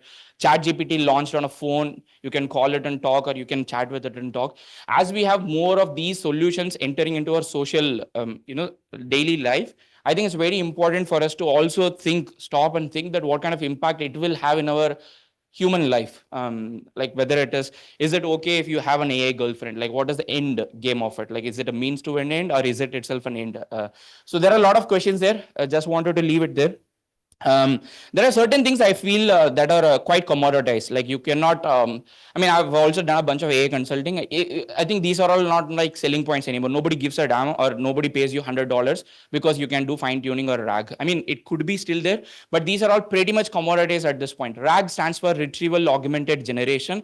If you are a company like, for example, Rippling, they've got a lot of documentation internally, and they want to create a chatbot internally so that their internal customer support team or the IT team is not bombarded with the request. What do? You basically do RAG. So you feed in all the company documents and then build a chatbot on top of it. Quite commoditized. You go to Google, just search for it. You can make still improvements. Maybe 80% accuracy will become 82% accuracy. You're going to gain 2 percentage points, but it's there. It's a pretty easy solution. You can build it easily. The same thing with fine tuning. People have started getting a lot more clarity around, do they need fine tuning? Do they not need fine tuning? Whether fine tuning will instill knowledge, like a lot of these kind of experiments have gone. And that is pretty much commoditized at this point. Like you want to do fine tuning, like I said, like you want to replace the social media manager at McDonald's, pretty easy. You can tell them, take the day off, then build a model with their data, and then next day you can fire them. So it is commoditized. Now models have also become extremely cheap. I think this is this is a key thing with internet. Thanks to Ambani ji, after we got Jio, everybody is a social media influencer. Instagram is like quite popular on entire India. Like anywhere you go in a bus, you would probably see a couple of people with something like some feed. I don't know if it's Facebook, I don't know if it is Instagram, or like we are all professionals, could be LinkedIn as well. So everybody is like scrolling something with their feed, and this happened because internet became almost cheap. I'm quite old at this point. So I've had the experience of going to an internet cafe and paying like 30 rupees per hour and then using dial-up internet. So the era has changed. So the same way, I think models are becoming extremely cheap. So if you want to build a startup, if you want to build a product, if you want to build a use case on top of these models, I think it's extremely cheap and ridiculously cheap. Money doesn't matter at all. So these things I feel like has made a huge difference in how people are building these kind of products. Another thing happened in this year, not this, like I said before, chain of thought, reasoning models. I just wanted to give you a very small glimpse of what is happening with the reasoning model, and I'll show you a demo as well. So these large language models are initially they started as the next word prediction model. So for example, if you go give the model Abdul is A, then ideally I would expect the model to fill in like great guy. I mean, the model could have like different intentions, but let us say that this is the universal truth. So it will say Abdul is a great guy. Now, this is what next word prediction was. Slowly, people started doing something called SFT, supervised fine tuning, along with something called alignment, which would let the model answer back like how a human being would answer. So there are a lot of complaints that OpenAI hired a lot of low-wage workers from Kenya and then made them label the data set. And that is why sometimes you see the words that the model use are words that are used predominantly in developing nations. There is a startup behind it. It's called Scale.ai. I forgot the guy's name, probably Alexander Wang or something. So he created the startup where they sell a lot of label data. How are they going to get label data? Probably they'll come to India, Philippines, or Kenya. That's obvious answer. So they do this thing and then fine tune the model on top of it. So the model is not filling in the next word, but it can answer back. So I can go ahead and then ask, hey, how do you feel about life? It would say, my life is pretty amazing. How are you? So these kind of things happen because the model has been trained like that. Then what started happening is people started getting wrong answers. So the problem with human is whenever they get to the right answer, everybody is happy. Whenever they get the wrong answer, they're always unhappy. So whenever they get the wrong answer, they started labeling it hallucination. But I and a lot of people say that all model is doing is hallucination. When it is right, we are happy. When it is wrong, we call it hallucination. So anyways, there is a wrong answer. Okay. Now, how do people, like, they started wondering, how do we solve, like, how do we make it easier for the model to solve this problem without having to train completely a new model with the new data? And some brilliant researcher came up with a method called chain of thought. They started thinking that, okay, when I was in 4th standard, when my ma'am gave me a mathematics problem, I did not write the final answer in the first step. I took the question, I said maybe A is equal to 2, B is equal to 3, then AX plus B is equal to this, then solved it step by step. If this is my chain of thought, if I can make the model do it, would it do a better job? And then they found that the model does a better job indeed. When you tell the model actually what to do, like to go through the step, make the model go through the chain of thought. So in fact, one of the, when prompt engineering was a thing, I mean, even probably could be a thing, people say that just by adding a word or sentence that says, let's think step by step, made the model more accurate than anything else. So this started happening. Now, this is the fundamental principle behind the reasoning models that we discussed before. So this is the fundamental principle behind reasoning models. Now, what is happening? How many of you here built ensemble model? Like if you're a data scientist, probably you would have used something like XGBoost or Random Forest. XGBoost and Random Forest, instead of building a single decision tree, they will build like thousands of decision tree or thousands of, the name is literally called a forest. So you build a forest and then you do something like a majority voting, pick the most appropriate answer. How do you know the most appropriate answer? You go democratically. Most people voting for the right answer is the right answer, and you take that and give it to the final user. This is a popular technique. Kaggle grandmasters have been winning gold medals and a lot of dollars using this technique for many years. Now, similar concept came into picture. So what people started doing is, can I train the model to generate the chain of thought? One, this is during training the model. So training the model is like before you get the model for you to use, the model is built. During that phase, people are training with chain of thought. The second one is what recently has become quite popular. I don't know if I have got the answer here. The second one is called something called test time scaling or test time compute, test time training. A lot of different words for it. Test time scaling means you don't scale the model during the training. You just lock the, like you do, whatever you did with that, you do it. But during the inference time, which means while you are chatting with the model, you would let the model go through chain of thought, generate multiple candidate responses, collect your thoughts back, like for the model, finally give you the response back. And people started realizing that this helps a lot. And this is what I'm going to share is something that happened yesterday, last night, probably. How many of you know about RKGI? Okay. So Keras, which is a very popular deep learning library that was owned by Google, I guess. Now he left Google. Same story everywhere. So he wanted to create a challenge that is really difficult for LLMs, large language models, to solve. So he created with a bunch of other people something called ArcAGI. And this is the problem. Can you solve this?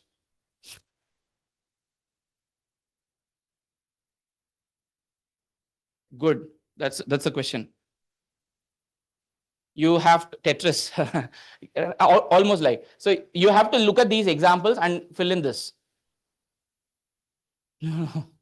So yeah, so this is the whole idea. So the whole idea is you will be given a couple of examples. You have to solve it, right, with the new problem. So you have a couple of examples. This is your input. This is your output. This is your input. Now what would be the output? You can change the grid, do all this kind of thing. Yeah.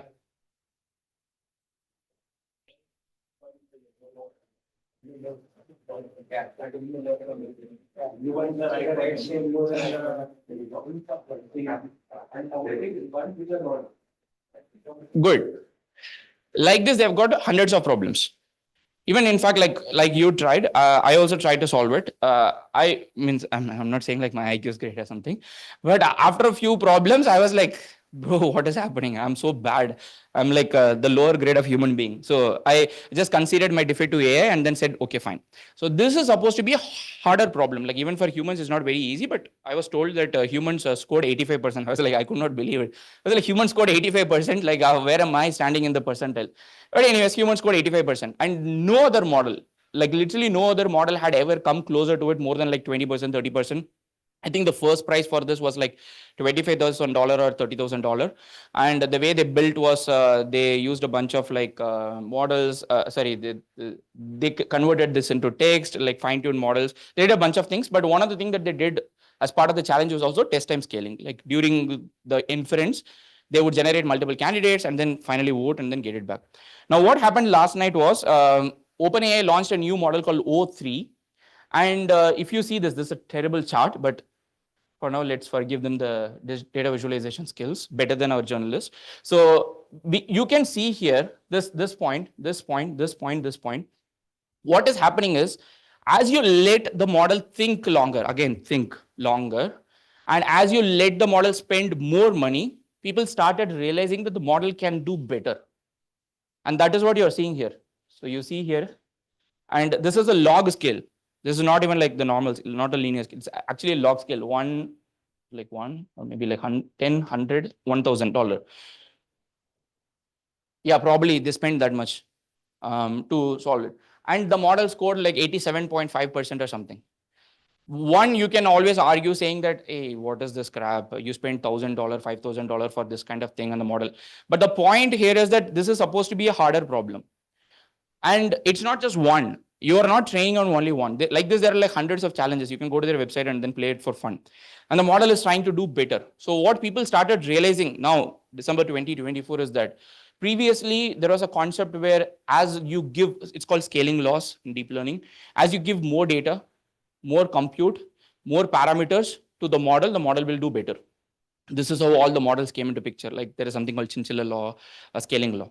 Now people started realizing that similar kind of a thing also applies in the inference time. When you like chat with the model, you can scale the compute so much, let the model think for longer time, and the model would do better. So this is as of yesterday night. And also, this is Ilya Sutskever's. He started a company called SSI. Previously, he started a company called OpenAI, part of which he is no more. So Sam and him are friends on Twitter. So Ilya recently gave a talk at a conference called Neurips, and this is what he said: pre-training as we know it will end. So for those who do not know, like LM deep learning, pre-training is the process where you build the model. Like it's like you get the final file, like the, it's like Mission Impossible where you give the pen drive to Tom Cruise to save it for the rest of the time. So you create a snapshot and you take the model like a pickled file. He's saying pre-training as we know it will end because compute is growing and data is not growing, fossil fuel of AI. And if you couple this with the previous slide, I think where 2025 is going to be is primarily into a lot of test time scaling. People are going to experiment a lot to let the model think longer. Again, what is thinking? That's a different topic, but let the model explore more time, generate more candidate response. And in fact, if you're familiar with Kaggle, you can go check a contest called AIMO. It stands for Artificial Intelligence Math Olympiad. And in AIMO, Artificial Intelligence Math Olympiad, even before reasoning models came into picture, what they did is they actually took a math model, fine-tuned it on some problems. But instead of generating one response, they generated multiple candidate responses, executed the entire thing using Python. I think SymPy they used, and got the response back, and they won gold medal there. So that is kind of the direction that the world is going.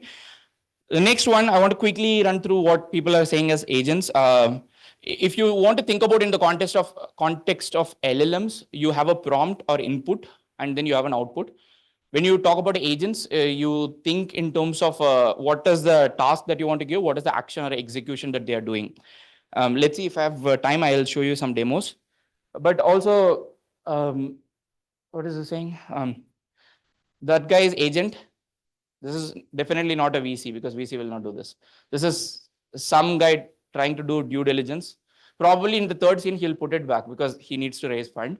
But for now, it's called function calling. Okay, so function calling is a concept in large language models where instead of generating a normal textual response, you try to generate a JSON response, mostly a JSON object that can be fed into a new Python function, let's say. So like, for example, the very popular example is if you're designing a system for detecting weather, like will it rain or no? LLM doesn't have that knowledge, right? LLM is not an astrologer to use like thousands of years of knowledge and then tell me tomorrow whether it will rain or no. So LLM needs to know latest knowledge. How do you get the latest knowledge? Plug in one API into it, it will have latest knowledge. But the problem is now I will go say, I want to know the weather of Bengaluru. Now the LLM has to know, first of all, it is Bengaluru, it has to confirm that. Second of all, it needs to know Fahrenheit, Celsius. Third of all, it needs to know what is the date that I'm asking about. So it has to figure out all these things. Let us say the LLM has figured out all these things. That's why we are using LLM. But it has to give me the right code, ultimately, that I can send as an argument to the function. That is what basically function call is. And there is a lot of criticism around agent, what is it? But I'm going to present a slightly different view of agent to you. According to me, like I said, right, the way I think about agent is I don't think about like a prompt and output. I mostly think about task and action. Not all the agents will have task and action, but there are like a couple of other things. Agent should ideally have some kind of a planning capability.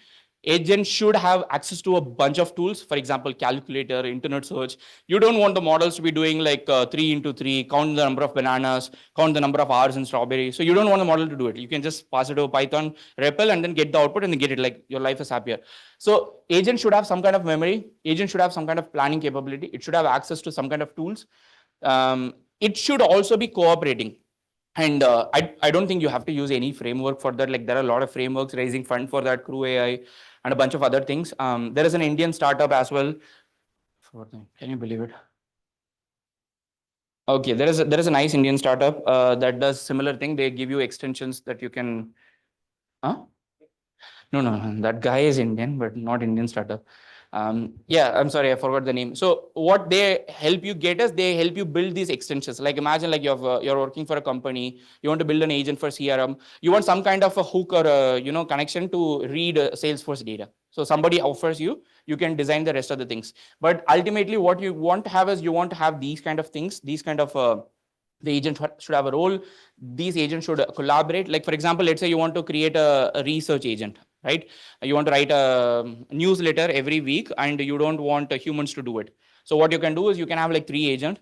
The first agent would go on to like Google, maybe like if I want to sound cool, I will say Perplexity.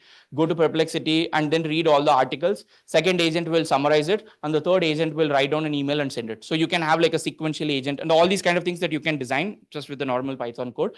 So this is a multi-agent system. A lot of people started liking it, and I think there is some potential there. Like I don't think like it is exactly the way that everybody would want it to be, but I think there is a lot of potential there. A very quick run through of all the top models in case if you're trying to build something. I'll take like maximum 3 minutes. In terms of large language model, large vision model, Claude 3.5 Sonnet. Developers love it, but the problem, not a lot of developers use it in production is because their infra is quite terrible. The second one is Gemini 1.5 Pro, which is from Google. I think the best reason to use Gemini, not because it has got good intelligence or anything. Also, they've got a lot of free credits, which is good reason for you to use. They're the only model probably with 2 million context window, and it is excellent. I would say I'm not doing a needle in a haystack kind of an experiment to figure out like where the model is good. It's a very popular test for LLMs to understand whether the LLM understands every context. But there are two reasons why you should use this model. They've got native audio and video processing.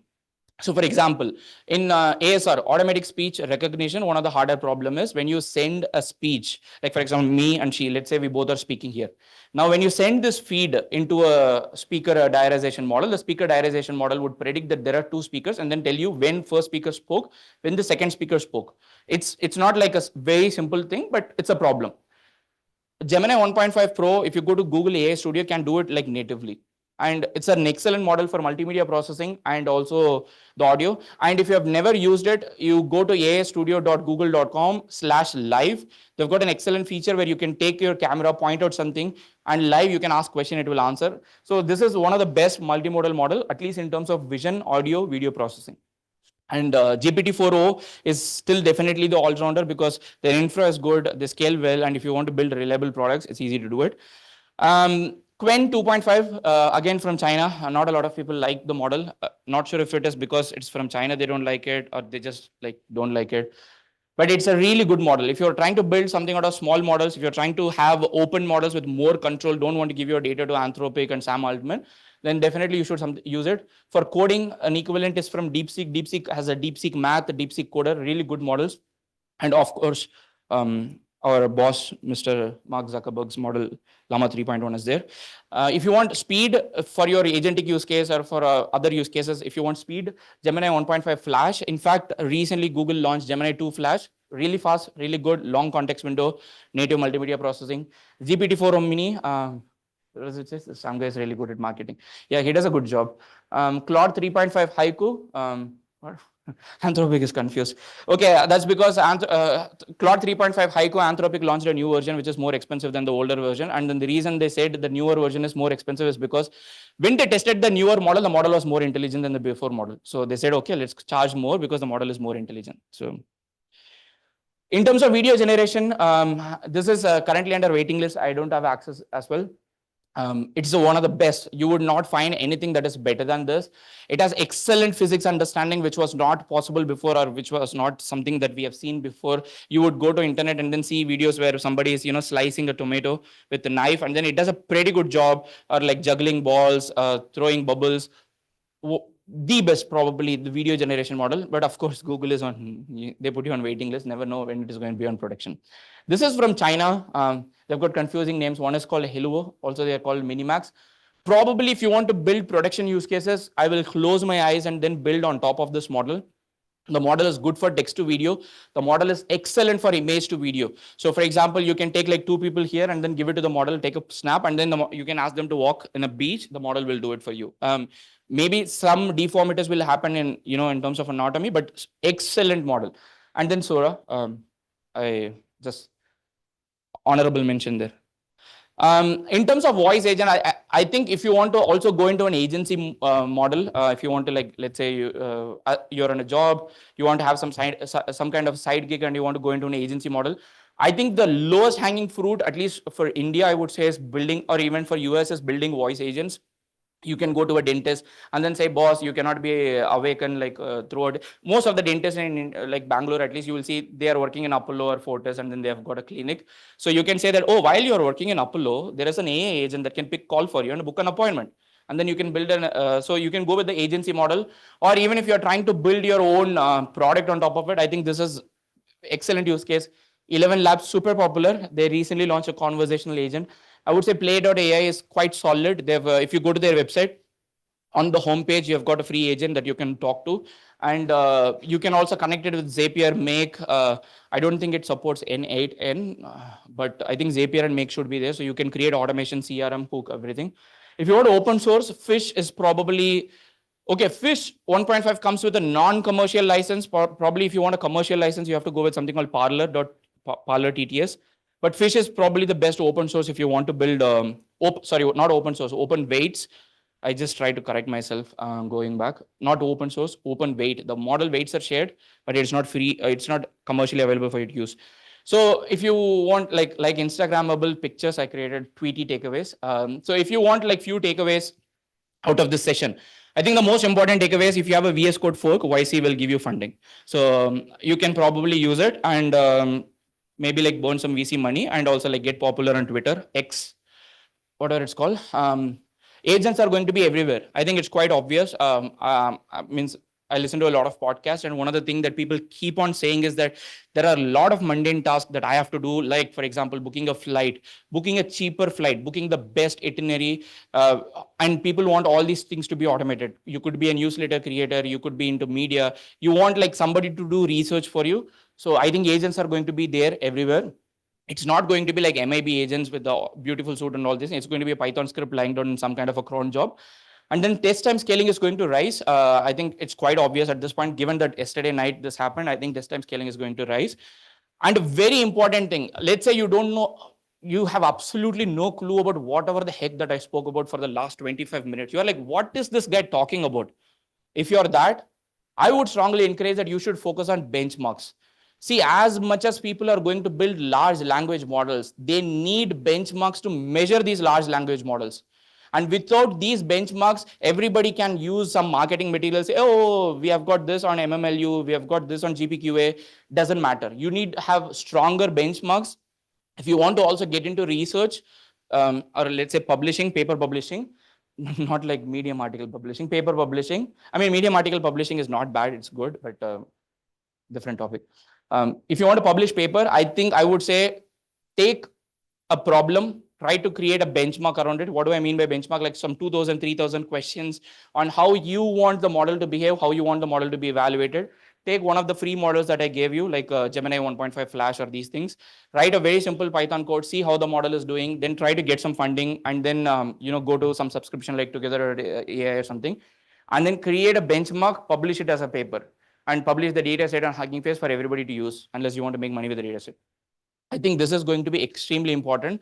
And this was also confirmed yesterday because our KGI, of course, was a tough data set. Now it's almost like cracked, like 85%. Of course, you have to spend like $5,000 or something for that. But there is always a need for better benchmarks. So if you have no clue about AI, no clue about Python, all you want to do is like read on internet, I would say you and a couple of your friends should build benchmarks. Probably you might become very famous, get referrals from OpenAI, not job referrals, like citations. Okay, that's done. I've got some credits.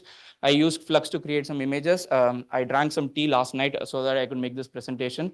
I used a lot of internet. My family woke me up today. Otherwise, I was telling Annie that I'm late, and you guys did not throw tomatoes on me, because this is technically a Python user group, and everybody's already pissed that AI is hijacking everything. So I also did the same thing. So thank you so much.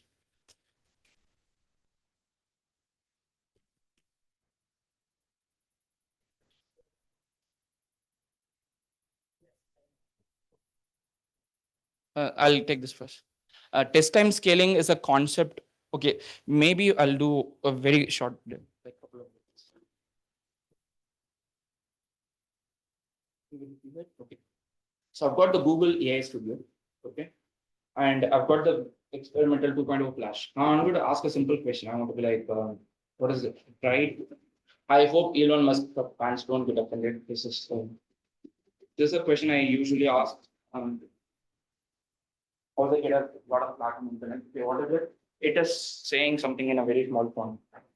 Why did Elon Musk get kicked out of library? Because he kept launching books into the space and calling them orbital reading materials. Nice one. Now this is a normal, you ask a question, the model actually, generates a bunch of words, samples it, gives it back. There is no test and scaling it. Now I'm going to switch to a different model. The model is going to be called Gemini 2.0 Flash. Let's go with the new prompt. And now I'm going to say, if I have to flip a coin 10 times, what are the odds? Poor probability question, I'm just making it up. What are the odds that I would get H I have to flip? Okay, when I send this, you would see the model immediately says that it is printing. Okay, so now what the model is doing is it is trying to create the chain of thought responses that we discussed, like the tennis example. And it is trying to create all those candidate response, pick the right response, create a summary for you and give it to you back. Did it finish thinking? Oh, it's done 10 seconds. Okay, maybe not a hard problem. And you can see what the model has done. And then ideally it's supposed to give you the answer. But now what OpenAI figured out is that I can probably, instead of making the model think for 10 seconds, maybe like a protein folding problem or something harder, I can make the model think longer, deeper. It's like a tree search, right? I don't know how many of you are familiar with like Stockfish, kind of a chess enthusiast. These kind of engines, what they do is so Stockfish's accuracy would be, let's say, X on like a depth of 20. The accuracy would be like X plus 20% on depth of like 60. So as they go deeper and think longer, the accuracy increases. And that is what people are trying to do. What we did is called inference in deep learning. So I just asked a question, it answered me back. It's called inference. So they're trying to increase the compute that was provided to it during the time of inference or test time. It's called test time compute or test time. Does that help? He's like, whatever the answer, I have to say yes. Okay, you said something? No? Okay, cool. Thank you so much. Does it have any like No, so one of the examples that OpenAI gave for Owen when they launched Owen, which is a thinking model, is the reverse cryptanalysis. They give like without giving the key, they give the cipher, and then they give the deciphered one. They let the model do. I've done some experiments with just a base 64 encoding, and then it does a pretty good job. But it's not like what you see in movies where you've got like the deep learning model breaking this thing. Sorry, huh? You want to chat with the videos? I would probably use I mean, if it is production use case, different topic. But if you want like hobby, I would say Google Gemini 2.0 Flash or Google Gemini 1.5 Pro. So you can upload a video here, not the thinking model, the regular one. You can upload a video. The model has to be offline. Oh, you mean YouTube? No, you have to download the video and send it to them.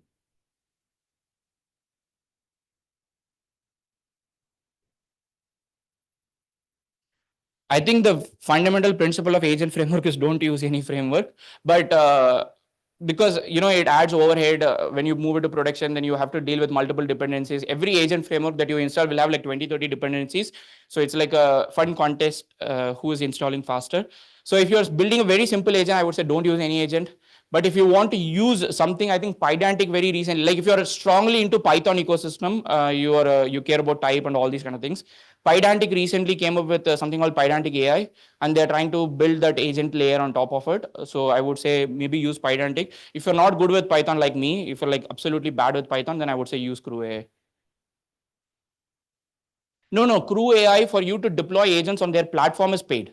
Their repo is an MIT license-based open source free repo. It's just that, they built a repo, they became very popular, they raised fund. It's the story. Yeah.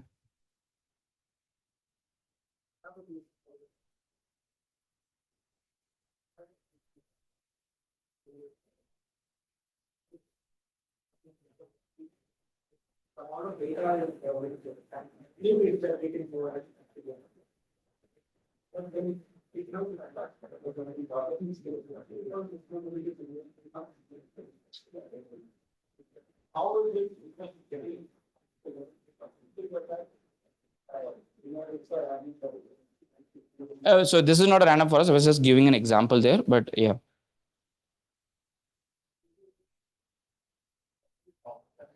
To be honest, this is one of the topics that everybody is doing research about. I think I can probably show you. There is a there is a paper from Google DeepMind on the same topic, why test time scaling actually works. So you can see, I don't have the charts there, but I thought I added the charts, but you can actually see at what point, what kind of inflection you get just by increasing the compute during the inference time.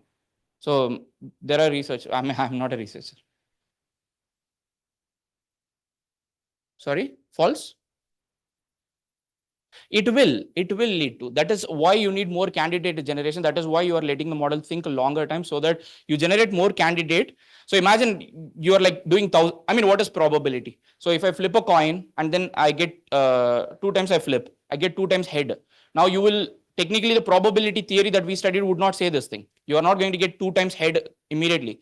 But what is probability? You repeat the same thing over like thousands of times and sample from a distribution that would have like a normal distribution, and then you get that. So I think that is why they generate candidate responses like so many times, and then they try to pull the response from there.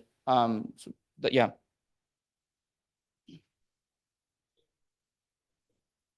Scaling will increase the accuracy of the model, right? I mean, everybody else is saying. I'm just like repeating what they said. Yeah, I wanted to ask. So, what would be the reason for that? Because my understanding is that, for example, the model is 80%. So, 80% of the time the people would correct answer. But if we just let it run for like, let's say, 1,000 of times, 80% of the 1,000, let's say 800 times it will be done. It will just take time, right? So, how is the problem? So first of all, when we say 80% accuracy, most of the time we don't mean that 80% of the time model gives right answer. We mean that if you have 100 questions, out of the 100 question, 80 questions model answers correctly. That is how like this accuracy, I don't know if it is different, but just a point there. The second thing is we don't have exact information about what kind of chain of thought these companies are doing it yet. But I think RKJ also, they released the problems that O3 answered correctly, O3 did not answer correctly. So ideally, if we look through it, we'll get some idea. But what they would ideally be doing, that my understanding is maybe they will have a like different starting point. I don't know, very bad example. Like if you have seen Loki in TVA, it would branch. Very terrible series, but just an example.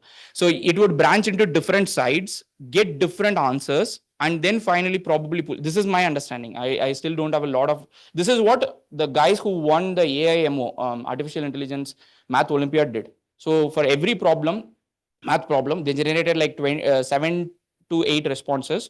Then they sent the problem through like a Python, solved it, then came back, pulled the final answer, and then gave the majority voting, and it increased the accuracy. So why it is, maybe like simple answer, I don't know.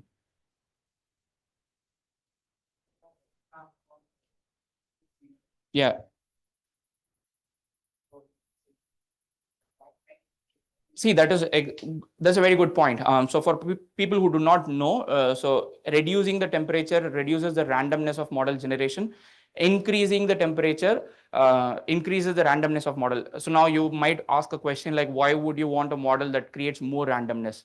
Very simple answer. You want the model to be more creative, you have to increase the temperature. You want the model to be more factual, stick to like what is there, then you want lesser temperature. So his question is, if I reduce the temperature to 0, will it impact on accuracy? I guess irrespective of temperature there, what they generate as chain of thought here, this is what we see. But I think there is something else going on there in which they generate like different candidate response, or even the chain of thought, like instead of simply saying, let's think step by step, they might be doing something. And it could also be a model that was trained on chain of thought data. We don't have a lot of information about it. Yeah. Thank you so much, Abdul.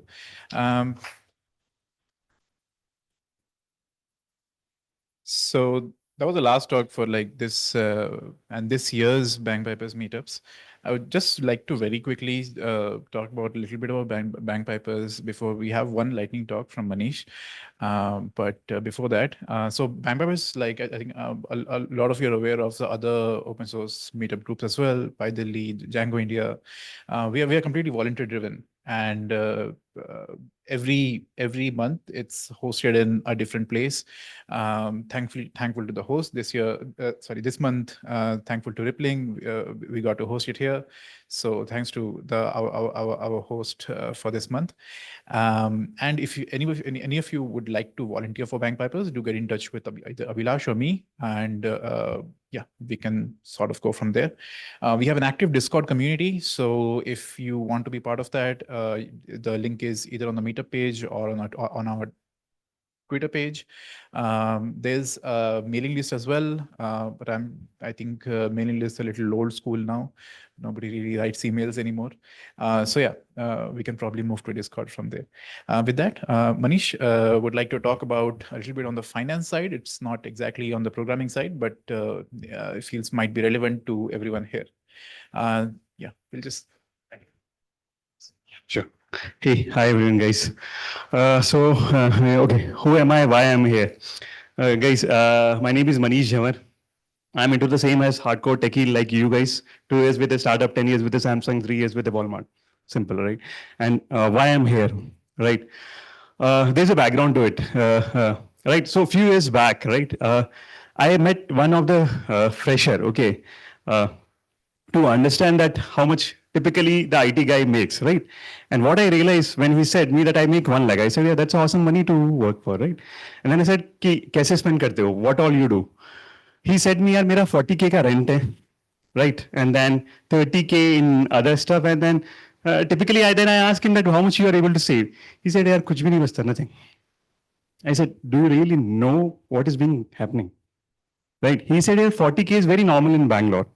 I said, if 40K is not so normal for an average guy to spend on rent, right? So the problem that really, I mean, I do not blame him, but in our education system, we have been never taught finance, right? How do we are good in code because that's how the academics or the professional life teaches you, but nobody really make you understand.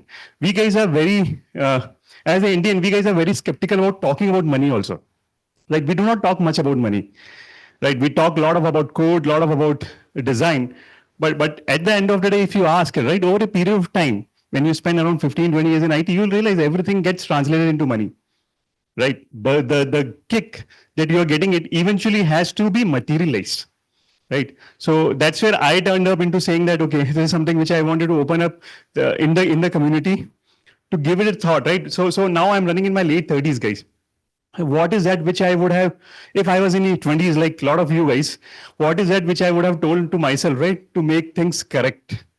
Right, that's where the communities comes up, and that's where I wanted to share my learning of 15 years, that what is that which has gone right and what is that which has gone wrong. Right, so the first thing that I really want to show it, since you are, most of you, I assume will be, I mean, typically 5 to 10 years of experience rate, right? Most of you. And many of you will be below 5, right? So during your initial days of your IT career, remember, see, we guys are a typically software engineer, right? We start with a software engineer for 2 to 3 years, get into the lead, then become into architect, and that's where, if you do not want to get into management, you stagnate at typically staff or a principal architect in most of the companies, right?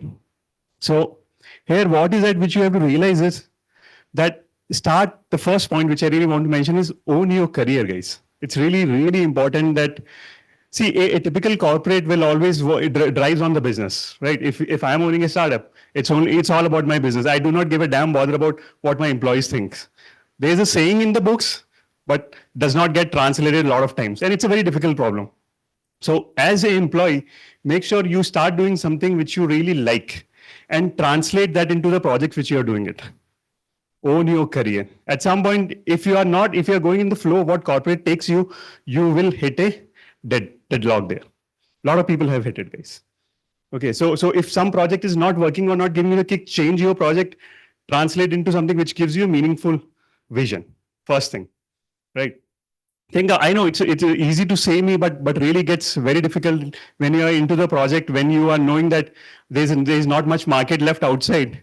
But whenever the time comes up, right? Whenever you get an opportunity, ask yourself, is that something which is really exciting me internally? Even if somebody don't pay me, will I still do it? Right? Ask that. The second thing which I just wanted to bring it up is about finance, guys. Okay.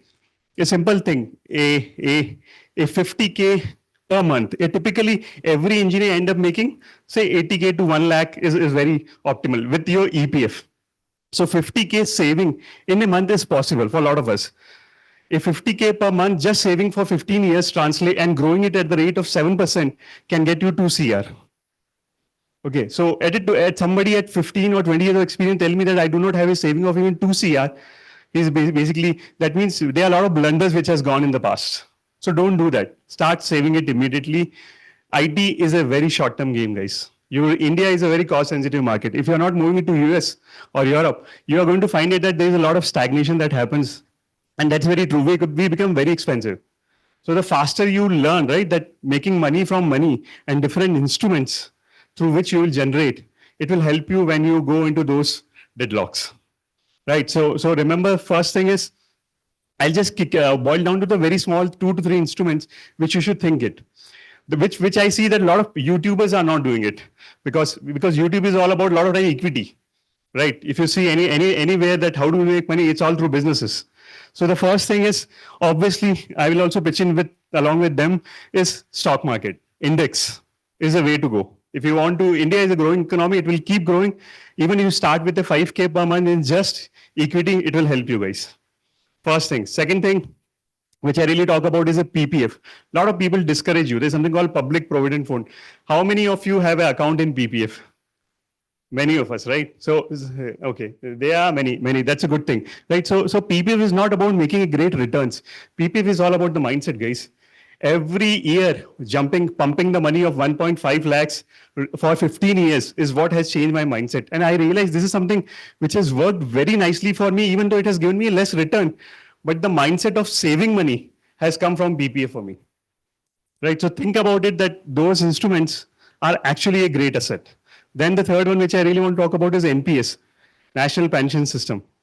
A great investment opportunity, given that you also get into the tax saving mode. Think about it, read about it. How does NPS works? It has worked for a lot of folks like us, right? And the last thing before I go, right? Today's, you are into any field, right? Burnout, stress is all real. We all are going through it, right? Working 16, 17 hours is something which has become very normal, especially after COVID. So take care of your health before it gets late, right? A corporate always works on business, right? And you will also have to make sure that while enjoying that business or journey, take care of your mental health, right? That is something which I have screwed heavily while into the code. A lot of time you don't end up realizing that we have screwed our relationship with our parents. We have screwed our mental health. Make sure you correct that, guys. Everything is all about why you're working. You're working everything for your parents or for your spouse or for your kids, right? That's the whole reason. But if you do not have a time for them, there's no reason. Everything gets diluted. Okay, so respect them, respect your parents, respect your spouse, own your time, right? And enjoy the journey along with it while making money in the process. Right. That's all, guys. Thank you. Thank you so much, Manish. And with that, we'll